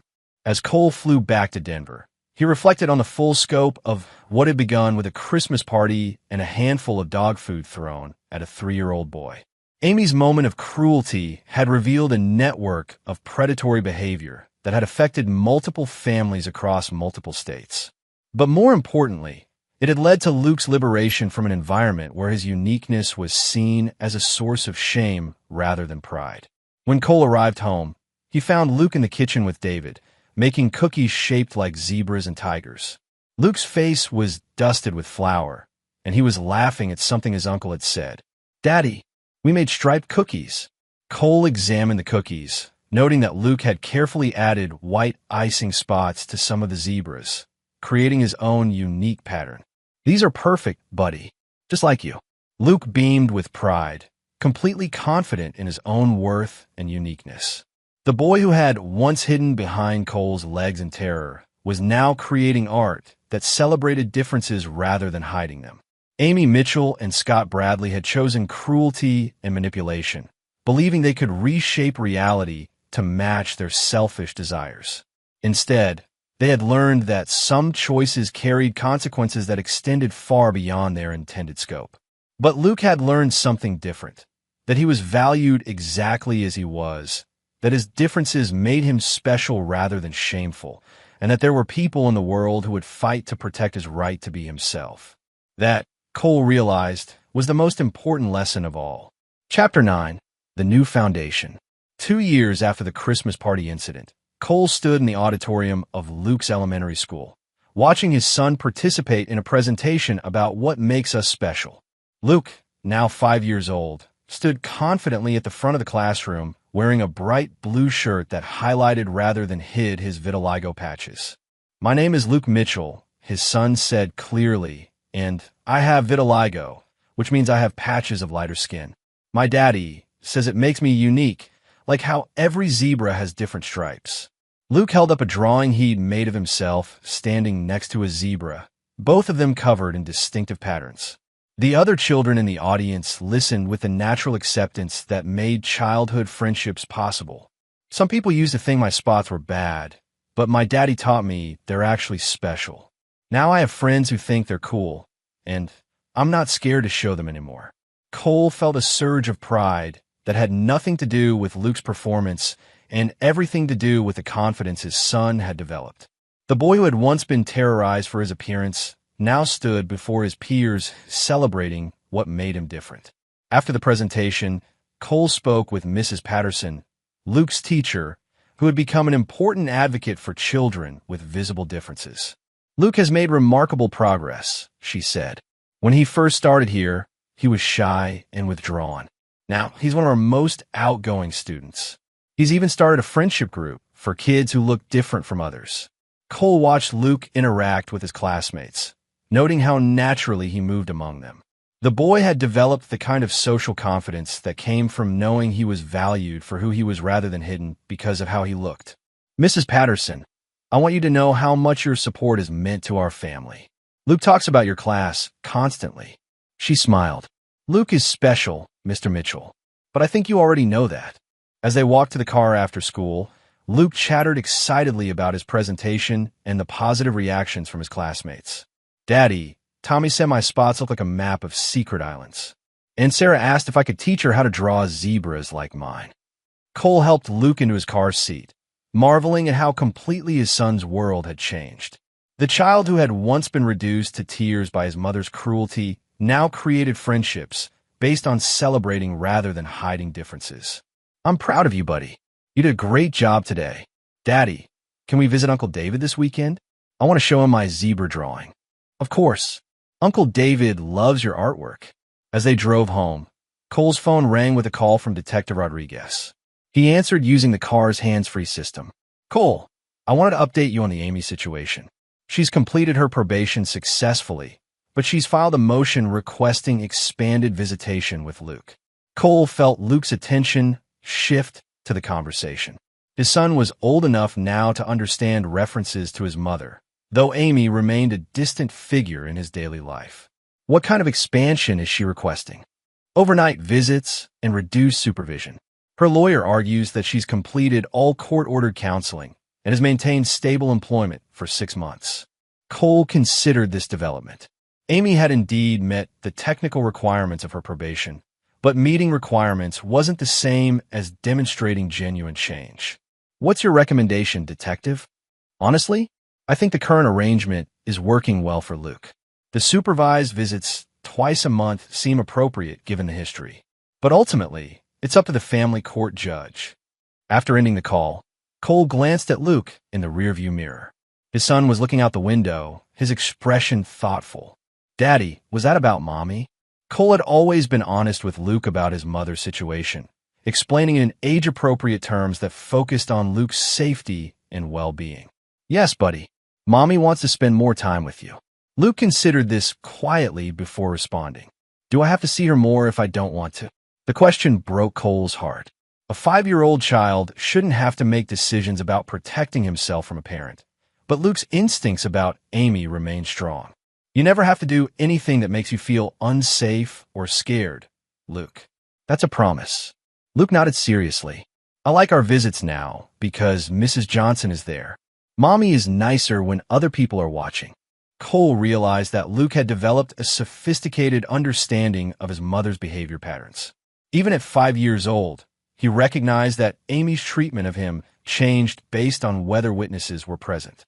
That evening, after Luke was asleep, Cole called his lawyer Robert Kim to discuss Amy's motion for expanded visitation. "Robert, what are the chances the judge will grant her request?" "Lower than you might think. Luke is old enough now that his preferences will carry significant weight with the court. If he expresses reluctance about overnight visits, the judge will take that seriously." "What about Amy's completion of the counseling requirements?" Robert's tone was professionally skeptical. Completing court-ordered counseling and demonstrating genuine behavioral change are two different things. The fact that Luke still requires supervised visits to feel safe around his mother speaks volumes about whether she's truly addressed the underlying issues. Cole hung up feeling confident that Luke's current stability wouldn't be disrupted by premature expansion of Amy's access. But the call reminded him that Amy remained a persistent threat to Luke's emotional security. 3 weeks later, Cole sat in the same family court where Luke's custody had been decided 2 years earlier. This time, Luke was old enough to speak with the judge privately about his preferences. Amy looked different than she had during the criminal trial. She'd found work as an administrative assistant in a small marketing firm, a significant step down from her previous position, but stable employment nonetheless. She'd also completed the required counseling, though Cole noted that she still exhibited the same self-focused behavior patterns that had characterized their marriage. When Luke emerged from his private meeting with Judge Harrison, he walked directly to Cole's side, his body language clearly indicating where his loyalties lay. Judge Harrison returned to the bench and delivered her ruling with the kind of measured authority that left no room for appeal. After reviewing all submissions and speaking with Luke privately, this court finds that the current visitation arrangement serves the child's best interests. Luke has expressed clear preferences about maintaining the current level of supervision, and his emotional stability under the current arrangement is evident. Amy's face fell, but Judge Harrison continued. "Ms. Mitchell, while you have met the technical requirements of your probation, the court notes that Luke's request for continued supervision suggests that trust has not been fully rebuilt. The current arrangement will remain in place, with review in 1 year." As they left the courthouse, Cole felt the satisfaction of a final victory. Amy would continue to have limited, supervised access to Luke, but she would never again be in a position to inflict the kind of emotional damage she had caused at the Christmas party. That evening, Cole and Luke celebrated with ice cream and a movie night. Luke had chosen a documentary about African wildlife, and he provided running commentary about the various animals and their unique markings. "Daddy, look, those giraffes all have different spot patterns too." Cole watched his son's face light up with excitement about animals that shared his experience of having distinctive markings. Luke had learned to see his vitiligo as something that connected him to the natural world rather than something that isolated him from it. "You're right, buddy. Nature loves creating unique patterns." As Luke fell asleep that night, curled up against Cole's side during the movie, Cole reflected on the journey that had brought them to this point. The Christmas party incident had revealed the worst aspects of human nature: cruelty, selfishness, and the willingness to harm innocent children for personal gain. But had also revealed something more important: that love, patience, and unwavering protection could help a wounded child rebuild his confidence and self-worth. Amy Mitchell had thrown dog food at her son and called him dirty because his appearance didn't match her vision of perfection. Scott Bradley had encouraged that cruelty because it served his predatory purposes. Both had learned that such choices carried consequences that extended far beyond the immediate moment of decision. But Luke had learned something different. He had learned that he was loved unconditionally, that his uniqueness was valued rather than hidden, and that there were people in the world who would fight to protect his right to be himself. Cole Mitchell looked down at his sleeping son, this brave, confident boy who now celebrated his differences rather than hiding them, and knew that every choice he had made in pursuit of justice had been worth it. The war was over, and the right side had won completely. In the end, love had proven stronger than cruelty, truth had triumphed over deception, and a father's protection had given his son the foundation to build a life free from shame. That was the only victory that truly mattered. And there you have it. Another story comes to an end. What did you think? I'd love to hear your thoughts in the comments below. If you enjoy this story, consider joining our community by subscribing. It means the world to us. For more stories like this one, check out the recommended videos on screen. And I'll see you there. Subscribe to Infidelity Tales Lab. Now, let's begin. Drew Carey had learned to survive on 3 hours of sleep. The hospital chair had become his second home, its worn vinyl pressed into a shape that almost fit his frame now. He watched his son Ethan's chest rise and fall in the dim light, the soft beep of monitors marking time in a language Drew had grown fluent in over the past 8 months. Acute lymphoblastic leukemia. The words had lost their power to terrify him through sheer repetition, replaced by a different kind of fear, the quiet, grinding terror of watching his savings evaporate while his son's body fought a war it might not win. Drew had been someone else before this. 5 years ago, he'd walked away from his career as an investigative consultant, the kind of man corporations called when their reputations hung by a thread. He'd been good at finding pressure points, at understanding how people's lies unraveled when you pulled the right thread. He'd retired at 38 after a case that had nearly destroyed his marriage, promising Andrea he'd focus on their family. They'd had 3 good years before Ethan got sick. Now he worked remotely as a freelance researcher, pulling in a fraction of his old income, because someone needed to be at the hospital when Ethan woke up scared in the middle of the night. The door opened softly.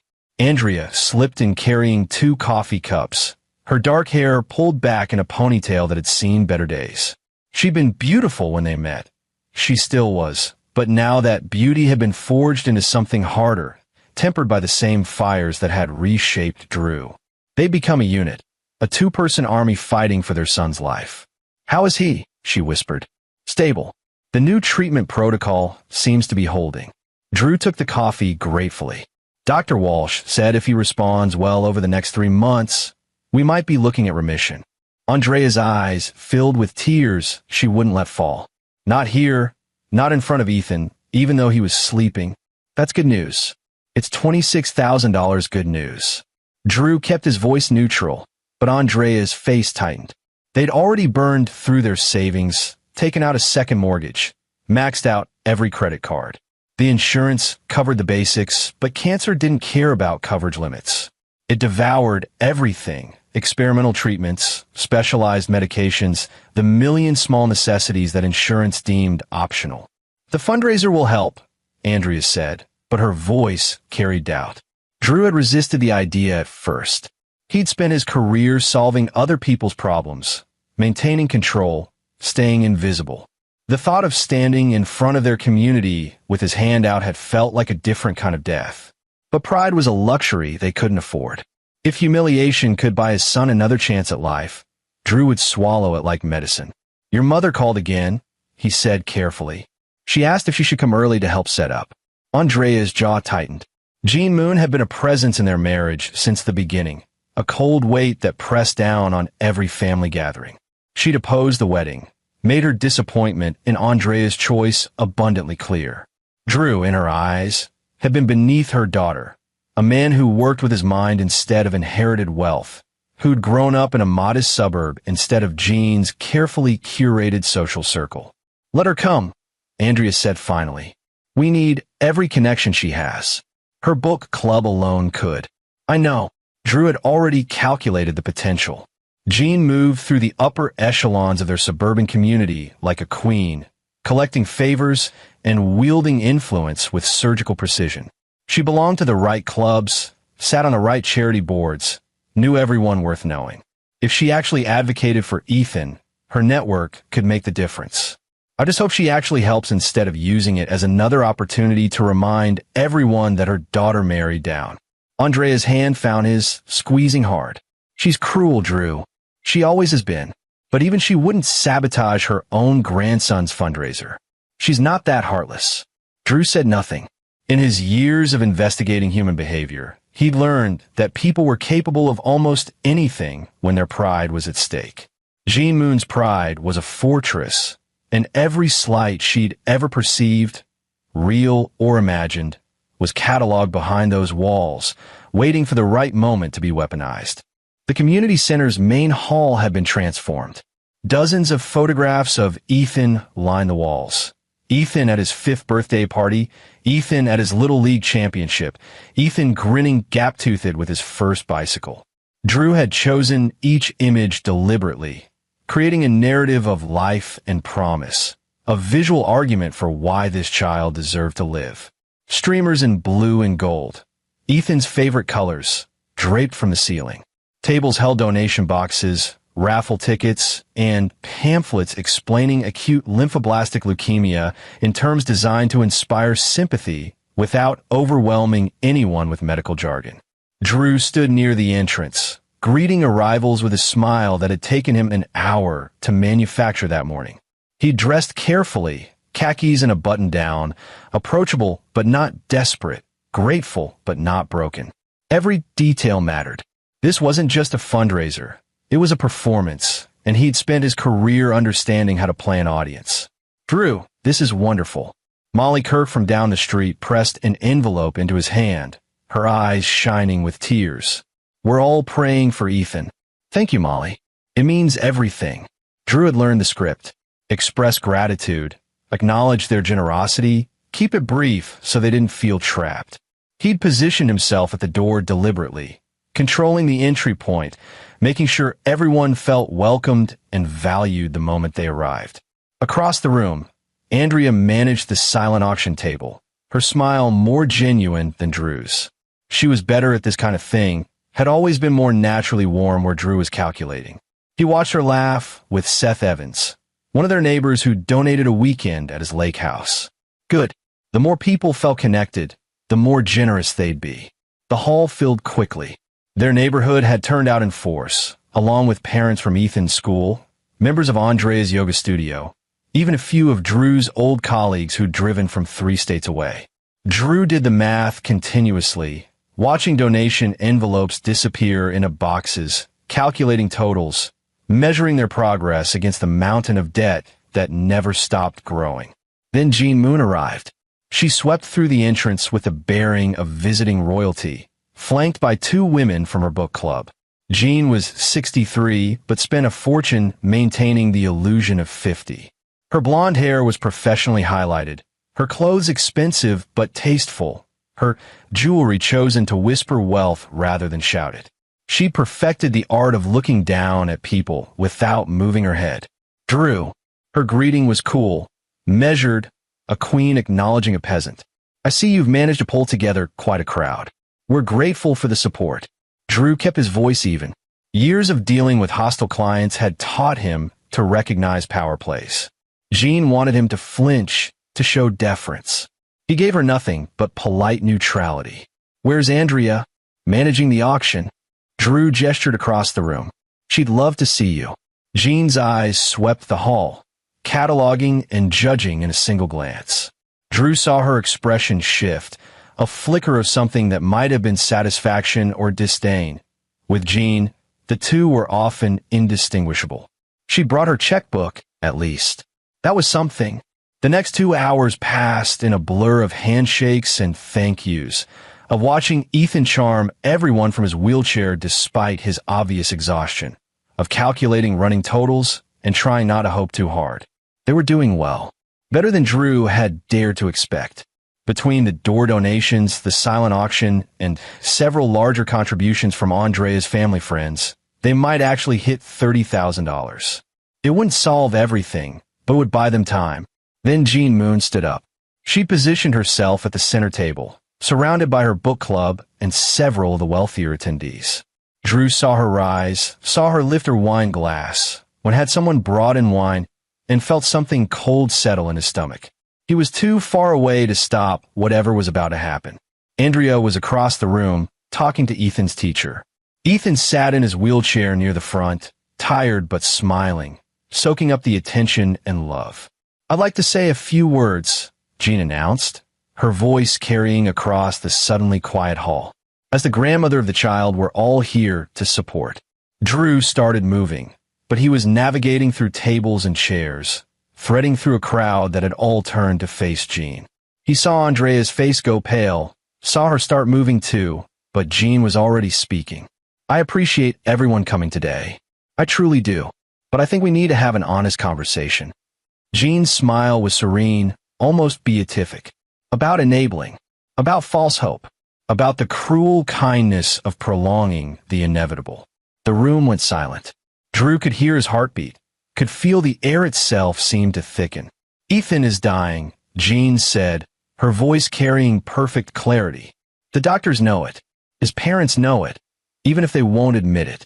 And dragging this out, begging for money to fund treatments that won't work, asking all of you to financially burden yourself for a lost cause. It's not compassion. It's selfishness." Drew saw Ethan's face crumble, saw his son, his brave, beautiful, fighting son, hear his grandmother say the words that would echo in his nightmares forever. "Stop begging," Jean said, looking directly at Drew now, her eyes cold and satisfied.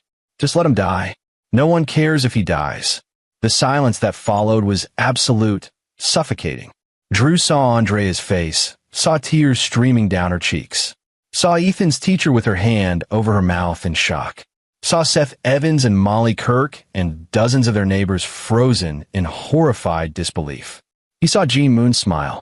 Drew had spent years learning to control his reactions, to never let his opponents see him break. He deployed that discipline now, reaching deep for the part of himself that had walked into boardrooms and stared down men who destroyed lives for profit. He felt the rage, acknowledged it, and locked it away in a place where it could transform into something useful. He smiled. Not a warm smile, not a broken smile. Something else entirely. The smile of a man who'd just been handed information he could use. "Thank you for coming," Drew said, his voice carrying across the silent room. He kept his eyes on Jean, kept smiling that same cold smile. "It means more than you know." They took Ethan home without counting the donations. Andrea drove, while Drew sat in the back with their son, whose face had gone blank in the way it did when he was processing trauma too large to process. Drew held Ethan's hand and said nothing, because sometimes there were no words that could help, and forcing platitudes into silence was its own kind of cruelty. At home, Andrea put Ethan to bed while Drew stood in their kitchen, methodically making tea neither of them would drink. It was something to do with his hands while his mind worked through what had just happened, cataloging details, building patterns. He'd lived the last 8 months in reactive mode, responding to crisis after crisis, letting events control him. That had just changed. Andrea came downstairs an hour later, her face ravaged by crying. "He asked me if he's going to die, if Grandma Jean was right." Her voice broke. What was I supposed to say? Drew pulled her close, felt her body shake against his. "You told him the truth, that we're fighting for him, that we'll never stop fighting." She destroyed everything. Andrea pulled back, anger replacing despair. 3 months of planning, all those people who wanted to help, and the words failed her. "I know." Drew's voice was quiet, controlled. "Sit down. There's something I need to tell you about your mother." Andrea sank into a chair at the kitchen table, exhaustion etched into every line of her face. Drew sat across from her, his hands folded, his mind already organizing information he'd been collecting for years without realizing it. When I worked as an investigative consultant, I learned something important. Drew began. People who are cruel in public are usually cruel in private. And people who are cruel in private usually have reasons they're desperate to hide. He paused. I've been watching your mother for years, Andrea. Not intentionally, not systematically. But I noticed things. Patterns. Contradictions. What are you talking about? Your mother spends approximately $60,000 a year more than your father's pension and investments could possibly generate. She claims to be on the board of 3 different charities, but I've checked. She's never listed in any public records. She has lunch every Tuesday with a man named Jerome Pope, always at the same restaurant, always paying in cash. She takes mysterious weekend trips quarterly, always alone, always to cities where she has no documented friends or family. Andrea's expression shifted from grief to confusion. You've been investigating my mother? No, I've been noticing her. There's a difference. Drew's voice remained calm, factual. I'm trained to see patterns, Andrea. It's how my brain works. And your mother's pattern doesn't add up. The woman who just humiliated us in front of our entire community, who told our son to die, she's hiding something. Multiple somethings. And if I'm right about what those somethings are, he let the sentence hang. Drew, what are you planning? He met his wife's eyes, and for the first time in months, she saw the man she'd married. The one who'd walked away from his career because he'd gotten too good at destroying people who deserved it. I'm going to give your mother exactly what she gave Ethan tonight. I'm going to take everything from her, and I'm going to make sure she knows exactly why it's happening. Andrea should have stopped him, should have talked him down, reminded him about taking the high road, about being better than his worst instincts. Instead, she reached across the table and took his hand. What do you need me to do? Drew spent the next 3 days being the perfect son-in-law. He called Jean, thanked her for coming to the fundraiser, expressed concern about her health after what must have been a difficult moment. His voice carried nothing but warmth and worry, the kind of manipulation he'd once been paid 6 figures to deploy. Jean accepted his concern with cold satisfaction, clearly believing she'd broken him, that he was groveling for forgiveness or mercy. Let her believe it. Underestimation was a weapon, and Drew was arming himself. At night, after Andrea took over Ethan's bedside vigil, Drew worked. His old laptop hummed in the spare bedroom-turned office, multiple windows open, each one a thread he was pulling. He still had contact from his consulting days, people who owed him favors or remembered when he'd saved their careers. He called in those debts carefully, precisely, asking for small things that seemed innocuous in isolation. Lance Floyd ran a private investigation firm in the city. He'd been a junior researcher when Drew helped him avoid a lawsuit that would have destroyed his company. I need information on Jean Moon, Drew said without preamble when Lance answered. Financial records, travel history, communications. Everything you can get legally. This about what happened at your son's fundraiser. Lance had heard. Everyone had heard. The video was circulating on social media, 47 seconds of cruelty that had been viewed 17,000 times. Consider done. No charge. I'm paying. Drew's voice was firm. This is business, Lance. I need it airtight, documented, usable. I need to know where her money comes from, where it goes, and what she's doing that she doesn't want anyone to know about. You got it. Give me a week. The second call went to Sean Sullivan, who'd moved from investigative journalism into corporate research. I need you to dig into the Lakewood Women's Charity Board, the Riverside Arts Foundation, and the Metropolitan Community Fund. Specifically, I need to know if Jean Moon actually holds the position she claims. And if she doesn't, then I need to know who she's been telling she does and why. The third call was to Alberta O'Neill, a forensic accountant who specialized in finding money people didn't want found. Drew had helped her sister once, a favor that had cost him nothing, but had meant everything to Alberta's family. I'm sending you what I have on Jean Moon's financials. It's not much, but I think there's something there. Hidden income, unreported assets, something that explains a lifestyle that doesn't match the visible money. You thinking fraud? Alberta's voice carried professional interest. I'm thinking she's been presenting one version of herself to the world while living a different reality. And I'm thinking that gap between the two is where I'll find what I need. While he waited for responses, Drew conducted his own reconnaissance. He'd learned patience in his old career, had once spent 6 months building a case that destroyed a pharmaceutical executive's life in a single afternoon. He had no illusions about rushing this. Jean Moon had spent decades building her carefully curated existence. Dismantling it properly would take time, precision, and an understanding of exactly which pillars to remove so the entire structure collapsed simultaneously. He started with social observation. Jean had a routine as predictable as sunrise, maintained with the kind of rigid discipline that suggested deep insecurity beneath her imperious exterior. Monday morning, yoga at the expensive studio downtown. Tuesday lunch, the mysterious meetings with Jerome Pope.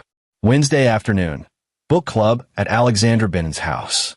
Thursday, volunteer work at what she claimed was the Riverside Arts Foundation. Friday through Sunday, various social engagements, church on Sunday morning, brunch after with her inner circle. Drew followed her on Tuesday, something he hadn't done since his working days. He felt the old skills returning, the ability to be invisible in plain sight, to watch without being watched. Jean met Jerome Pope at an upscale restaurant called Dominic's. They sat at a corner table, their conversation intense, almost intimate. Pope was in his 50s, well-dressed, with the comfortable confidence of old money. He handed Jean an envelope halfway through lunch. She didn't open it, simply slid it into her purse with practiced casualness. Drew took photographs with a telephoto lens from his car across the street. Pope's face, the envelope exchange, the way Jean's expression shifted from tense to relieved when she secured the envelope. Whatever was in there, it mattered to her. He ran Jerome Pope's name through his contacts. The man came back clean at first glance, wealthy investor, family money, active in several charitable organizations. But buried in the fourth page of results, Drew found an interesting detail. Jerome Pope's wife had died 6 years ago, and Jean Moon had been listed as a beneficiary in a trust fund established by Pope's family, receiving quarterly distributions of $15,000. The pieces started clicking into place. On Thursday, Drew drove to the Riverside Arts Foundation offices downtown. The receptionist was young, friendly, eager to help when Drew explained he was considering a donation in honor of his son. "I know Jean Moon serves on your board," Drew said with a warm smile. "She's spoken so highly of the organization. I'd love to speak with her about how my contribution could be most effective." The receptionist's expression flickered, just a moment of confusion, quickly masked. "Jean Moon? I'm not familiar with that name on our board. Let me check our directory." She checked.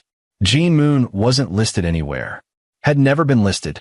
Drew thanked her graciously, made a small donation to maintain his cover, and left with another photograph. This one of the foundation's board listing prominently displayed in the lobby, notably lacking Jean's name. By the end of the week, the picture emerging was devastating. Lance's report arrived first, a detailed breakdown that made Drew's pulse quicken with the recognition of an opponent's weakness finally exposed. Jean Moon wasn't just maintaining an illusion of wealth and social status. She was actively perpetrating fraud on multiple levels, each lie supporting the others in a house of cards that had somehow survived decades through sheer audacity and careful management. The financial records told a story of desperation masked as success. Jean's husband had died 15 years ago, leaving her with a pension that provided approximately $40,000 annually. Comfortable, but not luxurious. Certainly not enough to maintain her lifestyle of expensive lunches, designer clothes, luxury beauty treatments, and generous charitable donations that kept her reputation polished. The additional income came from Jerome Pope, but not from any trust fund or legal arrangement. Pope was paying Jean for silence. 30 years ago, before his marriage, Jerome Pope had a relationship with Jean Moon. When she became pregnant, Pope paid for an abortion and bought Jean's permanent discretion with quarterly payments that had been continuing ever since. The arrangement was mutually beneficial. Pope maintained his reputation as a devoted husband to his late wife, and Jean received the income necessary to sustain her social position. But that income still wasn't enough. Jean had supplemented it through a scheme that bordered on genius in its brazenness.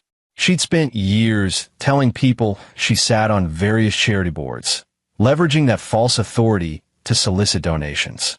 The money never went to the charities. It went into Jean's accounts, carefully structured to avoid triggering any flags, each contribution small enough to escape notice, but collectively substantial. Over the past decade, she'd stolen approximately $400,000 from people who thought they were helping their community. Drew sat back in his chair, reading Alberta's report for the third time. Jean Moon had built her entire life on lies, on manipulation, on taking advantage of people's trust and generosity. She'd positioned herself as a pillar of the community while systematically stealing from that community. She'd judged Drew as beneath her daughter while secretly living far beneath the standards she claimed to represent. And she'd stood in front of Drew's dying son and told him to stop fighting. Drew closed the laptop and allowed himself a moment to feel the rage he'd been controlling, to let it fill him completely before channeling it into something useful. Jean Moon had declared war on his family.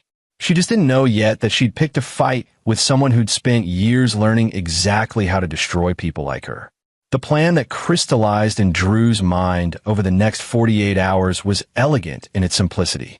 He wouldn't just expose Jean.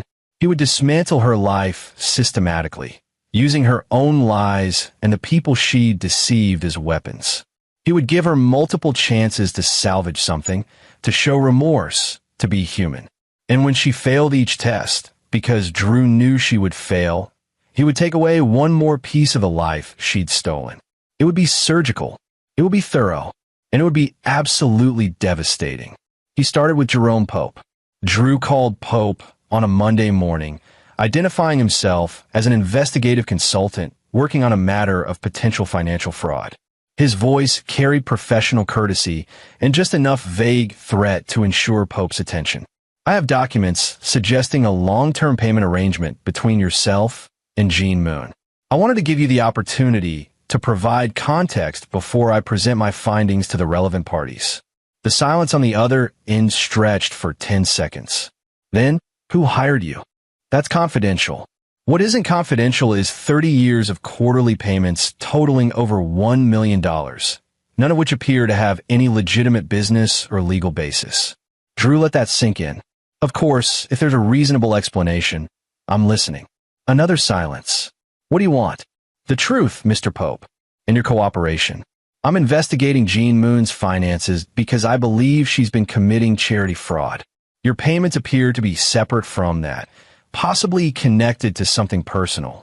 If you help me understand the payment history and confirm it's unrelated to her criminal activity, I can keep that information out of my official report. Pope was intelligent enough to recognize an escape hatch when one was offered. If I cooperate, this stays confidential. The payments themselves, yes. But I need you to stop them immediately and be willing to provide documentation if legal proceedings emerge from the fraud investigation. Pope agreed. Drew had expected he would. The man had been paying for discretion for 3 decades. He wasn't about to stop prioritizing his reputation now. Within an hour, Drew had signed affidavits explaining the payment history and Pope's immediate termination of all financial support to Jean Moon. Jean wouldn't know about that yet. She'd discover it when her next quarterly payment, due in 2 weeks, failed to arrive. But that was only the first pillar Drew was removing. The second phase required more delicate manipulation. Drew drafted a detailed report outlining Jean's charity fraud, complete with bank records, false solicitations, and a list of every person she deceived. He didn't file it with authorities. Not yet. Instead, he sent anonymous copies to 5 specific people. Alexander Benton, who hosted Jean's book club. Stuart Friedman, president of the Lakewood Country Club where Jean maintained membership. Wendy Gill, chairman of the Riverside Arts Foundation. Gabriel Morton, pastor of Jean's church. And Bruce Andrews, editor of the suburban community newspaper that had always treated Jean as local aristocracy. Each packet included a cover letter written in Drew's most neutral, professional tone. The attached documents detail systematic charity fraud perpetrated by Gene Moon over the past decade.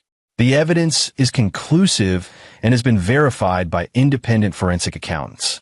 Before this matter is referred to law enforcement, I wanted to ensure that community leaders who may have unwittingly enabled this fraud are aware of the situation and have the opportunity to take appropriate action. This is not yet a legal matter. That status could change based on how the community chooses to respond. Drew sent the packets on a Wednesday, time to arrive on Friday, giving everyone the weekend to process the information, discuss it among themselves, and make decisions before Gene had any opportunity to control the narrative. Then he waited. The explosion began on Saturday morning. Alexandra Benton called an emergency meeting of the book club at her house, pointedly not inviting Gene. When Gene showed up anyway, because of course she would, Alexandra confronted her on the doorstep.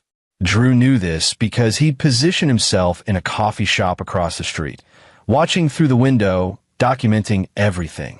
Gene's face when Alexandra held up the report was a portrait of shock transforming into rage. Her voice carried across the quiet street. "This is a lie. Who sent you this? Does it matter?" Alexandra's voice was cold. "When he got one too. So did Pastor Morton. So did Stewart. We've all seen the bank records, Gene. We've all seen how much money you've stolen while claiming to represent organizations you were never part of. How you've been lying to us for years. I don't know where this came from, but it's obviously fabricated." Gene's composure was cracking, her carefully maintained facade splintering under pressure. "Someone is trying to destroy my reputation. Your reputation destroyed itself." Alexandra's voice carried finality.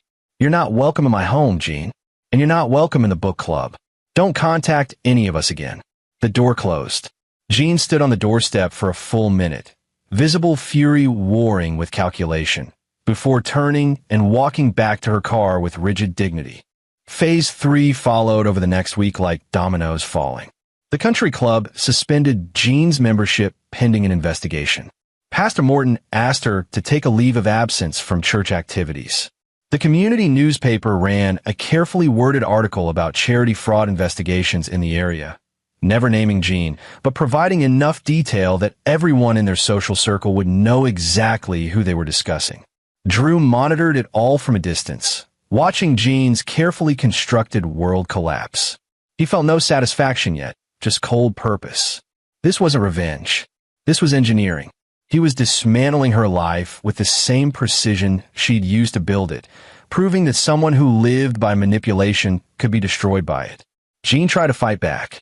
She called Andrea repeatedly, leaving voicemails that started with confused hurt and escalated into rage. "Tell your husband I know he's behind this. He can't prove anything. He's trying to destroy me because he's bitter about his pathetic life, because he can't save his son." Andrea listened to one voicemail, then deleted the rest without playing them. "She still doesn't get it," she told Drew. "She still thinks this is about hurt feelings." "She will," Drew said quietly. "Soon." The turning point came 13 days after the fundraiser. Gene arrived at Andrea and Drew's house unannounced, pounding on the door with desperate fury.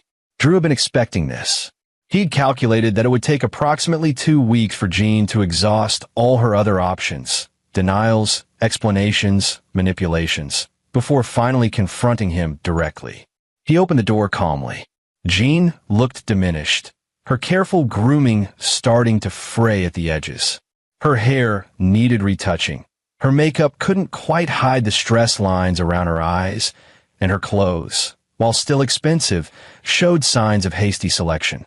"We need to talk," Gene said, her voice tight with controlled fury. "Of course." Drew stepped aside, letting her enter. Andrea was upstairs with Ethan, who was having a better day. His treatment was actually working, his latest blood test showing improvement that Dr. Walsh called cautiously encouraging. Drew had made sure they'd be occupied during this conversation. In the living room, Gene didn't sit. She stood in the center of the room like an island, her purse clutched in front of her like a shield. "You did this. All of it. The investigation, the reports, turning my friends against me. Did I?" Drew's voice was mild, curious. "I'm just a father trying to save his son. The son you told to die, in front of a room full of people who came to help him. I was upset. I spoke harshly. You were cruel. Drew's voice didn't rise, but something in his tone made Jean step back. You were deliberately, calculatedly cruel to an 11-year-old child who is fighting for his life. You humiliated my wife. You sabotaged a fundraiser meant to save your grandson. And you did it with a smile, Jean. I saw your face. You enjoyed it. So you destroyed my life? You ruined my reputation over a moment of anger. Drew smiled then, the same cold smile he'd given her at the fundraiser. I didn't destroy anything, Jean. I just showed people what was already there. The fraud, the lies, the years of stealing from people who trusted you. The fake charity positions, the false solicitations. The secret payments from Jerome Pope that you've been using to maintain a lifestyle you couldn't actually afford. None of that was me. That was all you. Jean's face went white. You can't prove. I have signed affidavits from Pope. I have forensic accounting reports. I have bank records showing deposits from people who thought they were donating to charities you don't actually represent. I have photographs of you with Pope, documentation of every lie you've told over the past decade. Drew's voice remained calm, factual, and I haven't given any of it to the police yet. That last word hung in the air. Yet. What do you want? Jean's voice had lost its imperial command, reduced to something smaller, more desperate. I want you to understand something. Drew leaned forward slightly. You stood in front of my son and told him his life wasn't worth fighting for. You told him to die. You told a room full of people who love him that nobody cared if he died. Do you have any idea what that did to him? He asked his mother if you were right. An 11-year-old child asked if his grandmother was right that he should stop fighting. Jean said nothing, but something flickered in her expression. Not quite remorse, but recognition that she'd miscalculated. So yes, Jean, I destroyed your life. I used everything I used to be, every skill I walked away from because I wanted to be a better man, and I pointed it at you like a weapon. Because you hurt my son. Because you try to take away the one thing I will never, ever stop fighting for. Drew's voice dropped to barely above a whisper. And I'm not done yet. What else could you possibly do to me? Jean's voice broke on the last word. That depends on you. Drew stood, crossing to a folder on the coffee table. He handed it to Jean. There are two versions of how this ends. In version 1, you make a full public confession. You apologize to Ethan directly, in person, with genuine remorse. You return every dollar you've stolen, work out repayment plans with everyone you've defrauded, and you accept whatever social and legal consequences follow. You do this within the next 48 hours. And if I don't, then I release everything to the district attorney's office. You'll face criminal charges for charity fraud, potentially wire fraud, tax evasion. You'll go to trial, probably be convicted, and spend the rest of your life with a criminal record and whatever money you have left going to legal fees and restitution. Drew paused. But more than that, Jean, I'll make sure everyone knows exactly who you are. Every person you've ever known, every organization you've been part of, every social circle you've inhabited. I'll publish a complete accounting of your lies, your thefts, your cruelty. Your name will become synonymous with fraud and manipulation in this community. That's your legacy. Jean's hand shook as she held the folder. You're blackmailing me. No, I'm giving you a choice. You can own what you've done and try to make amends, or you can fight and lose everything. But either way, Jean, you're done hurting my family. Jean left without another word. Drew watched her car disappear down the street, then climbed the stairs to find Andrea and Ethan. His son was awake, propped up in bed with his tablet, watching some cartoon about robots. He looked up when Drew entered, his eyes carrying a question he was too young to have to ask. Is Grandma Jean going to say sorry? Drew sat on the edge of the bed, taking Ethan's small hand in his. I don't know, buddy, but I know this. What she said about you wasn't true. You're not a burden. You're not someone people should give up on. You're the most important thing in the world to me and your mom, and we're never, ever going to stop fighting for you. Ethan nodded, some tension in his small body relaxing. I know. I wish she didn't hate me. She doesn't hate you, Drew said, surprised to find he meant it. I think she hates herself, and it spills out onto everyone around her. But that's her problem, not yours. You focus on getting better, okay? Let me handle Grandma Jean. Jean chose to fight. Drew received her answer not through direct communication, but through a letter from her attorney, threatening legal action for harassment, defamation, and what the lawyer carefully termed malicious interference with her personal relationships. The letter was professionally written, aggressive, and completely ineffective. Jean's lawyer clearly hadn't been shown the actual evidence. He was working from Jean's version of events, which bore no resemblance to reality.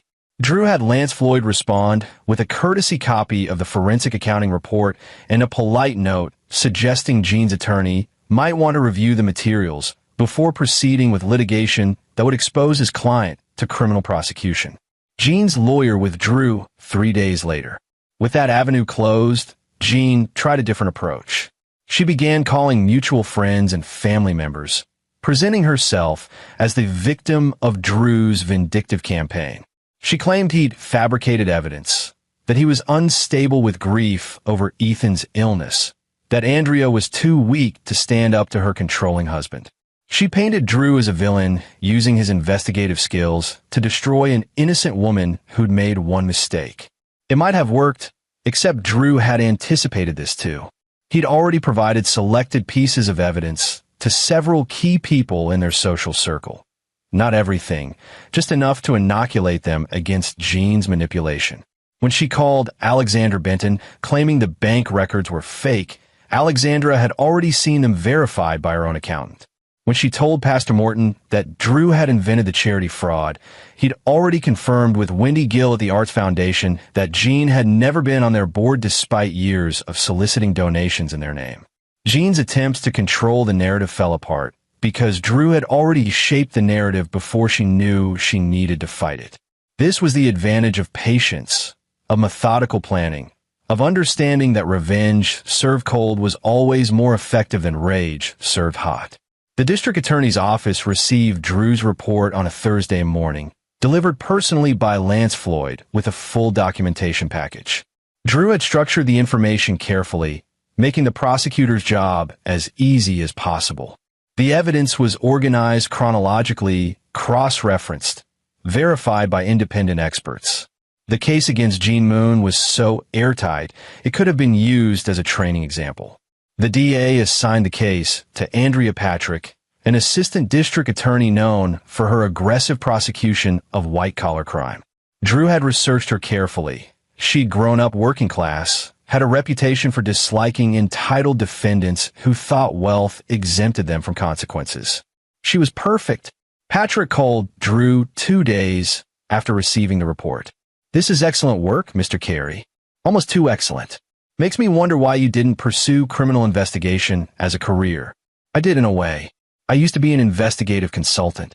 I've just been out of practice for a while." Drew kept his voice neutral, professional. "I'm not looking for anything except justice, Miss Patrick. Jean Moon stole from people who trusted her. She needs to face consequences. She will." Patrick's voice carried grim satisfaction. "I'm filing charges next week. Charity fraud, wire fraud, tax evasion. If convicted, she's looking at 5 to 8 years. Drew felt something shift in his chest. Not satisfaction exactly, but completion. The mechanism he'd set in motion was now operating under its own momentum, carrying Jean Moon toward consequences she'd spent a lifetime avoiding. "There's one more thing," Drew said carefully. "The fundraiser. What she said to my son. Is that part of the case? Legally? No. Morally? It's why I'm going to make sure this case gets the resources it deserves." Patrick paused. "For what it's worth, Mr. Carey, I'm sorry about your son. And I hope he knows there are people who care very much whether he lives." Jean Moon was arrested on a Tuesday morning, taken from her home in handcuffs while 2 news crews filmed from a street.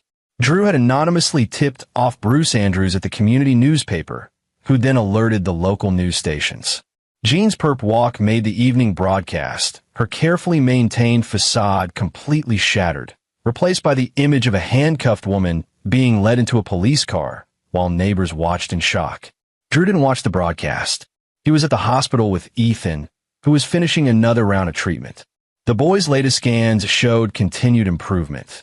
The leukemia was in retreat, his body responding to the treatment in ways that made Dr. Walsh cautiously optimistic about long-term remission. They made the fundraiser goal despite Gene's sabotage. The community had rallied after the video went viral, donations pouring in from strangers who'd been moved by the story of a cruel grandmother and a child fighting for his life. They'd raised $73,000, more than double their target. It wouldn't cover everything, but it bought them time, bought Ethan more treatment, bought hope. Andrea found Drew in the hospital cafeteria, her phone in her hand. "My mother was arrested." "I know. Did you?" "I gave the evidence to the DA's office, yes." She chose to fight instead of making amends. This is the consequence. Drew met his wife's eyes, looking for judgment, anger, something that would tell him he'd cross a line. He found only exhaustion and a complicated relief. "She called me from the police station, crying, begging me to help her, to talk to you, to make this stop." Andrea's voice was flat, drained of emotion. "I told her I couldn't, that she'd made her choices, and now she had to live with them." "I'm sorry," Drew said, and meant it. Whatever Gene had done, she was still Andrea's mother. Watching a parent face destruction, even a parent who'd earned it, left scars. "Don't be." Andrea sat down across from him, reaching for his hand. "She told my son to die, Drew. She stood in front of a room full of people and said nobody cared if he died. I know what you did. I know it was calculated and ruthless and probably illegal in several ways. And I'm grateful for it. Does that make me a bad person? It makes you a mother protecting her child. Nothing bad about that." They sat in silence for a long moment, the hospital sounds washing over them.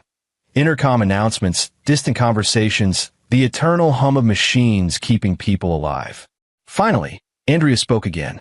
"What happens now?" "Gene goes to trial. She'll probably take a plea deal to avoid the maximum sentence. She'll lose everything. Her house to pay restitution, her reputation, her freedom for at least a few years. The people she stole from will get their money back, eventually. The charities she impersonated will get increased donations from people who want to prove they're not like her." Drew paused, and we focus on Ethan. We take him home, we celebrate every good blood test, we plan for his remission, and we rebuild our lives. Just like that. Just like that. Drew squeezed her hand. "Gene doesn't get any more of our time or energy. She's someone else's problem now." The trial happened 3 months later. Gene's lawyer negotiated a plea deal. She'd plead guilty to charity fraud and tax evasion in exchange for dropping the wire fraud charges. The sentence was 6 years, with possibility of parole after 4. She'd pay full restitution to everyone she defrauded, plus fines and court costs.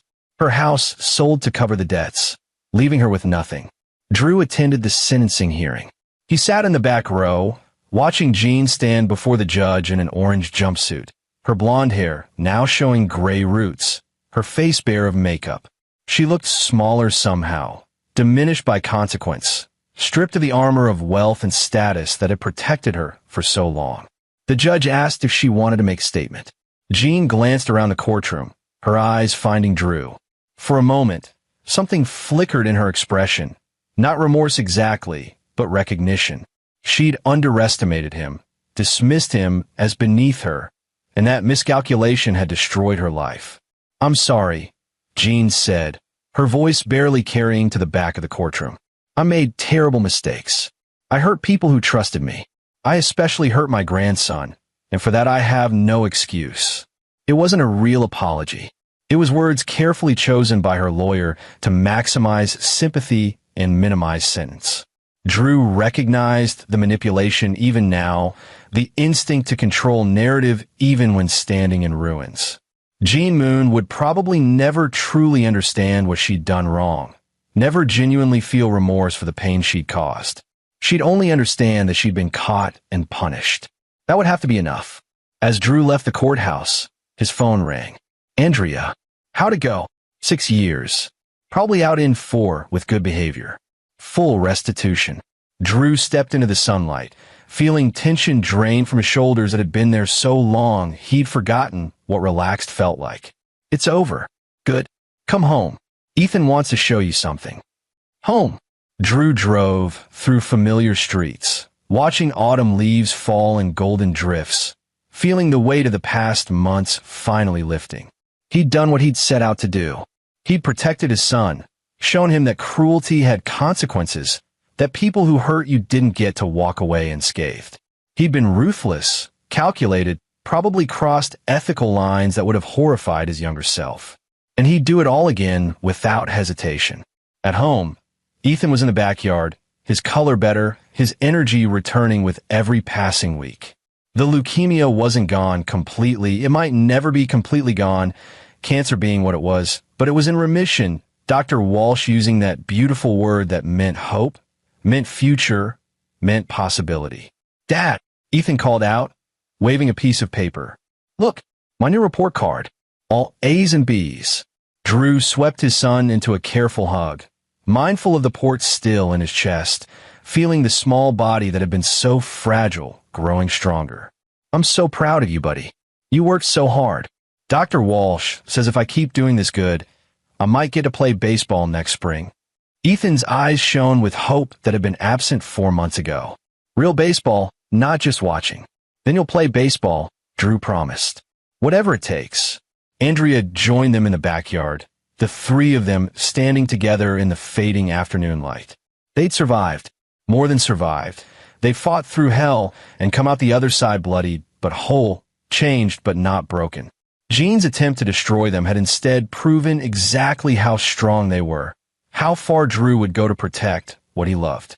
That night, after Ethan was asleep, Drew and Andrea sat on their back porch with wine they couldn't really afford but bought anyway, celebrating in small ways. Andrea leaned against him, her head on his shoulder. "Do you think we're bad people? For what we did to her?" Drew thought about it, really thought, weighing the question honestly. "I think we're people who had something precious threatened, and we did what we had to do to protect it." Jean made choices. She chose cruelty. She chose fraud. She chose to build her life on lies. "I just revealed what was already there. She'll never forgive you." "I know. I'm okay with that." Drew looked up at the stars beginning to emerge in the darkening sky. "I'd rather have her hatred in Ethan's health than her approval in my son's grave." They sat in comfortable silence, the kind that only comes after surviving something terrible together. Inside, Ethan slept peacefully, dreaming of baseball and summer and all the futures he'd almost been denied. Drew had given him that future back, had fought for it with everything he had proven that love backed by determination could move mountains or destroy them entirely. Jean Moon was in prison, her life in ruins, her lies exposed, her cruelty punished. The community that had once elevated her now knew exactly what she was. The people she'd stolen from were being repaid. The charities she'd impersonated were thriving from increased donations. Even Jerome Pope had been forced to confront his past,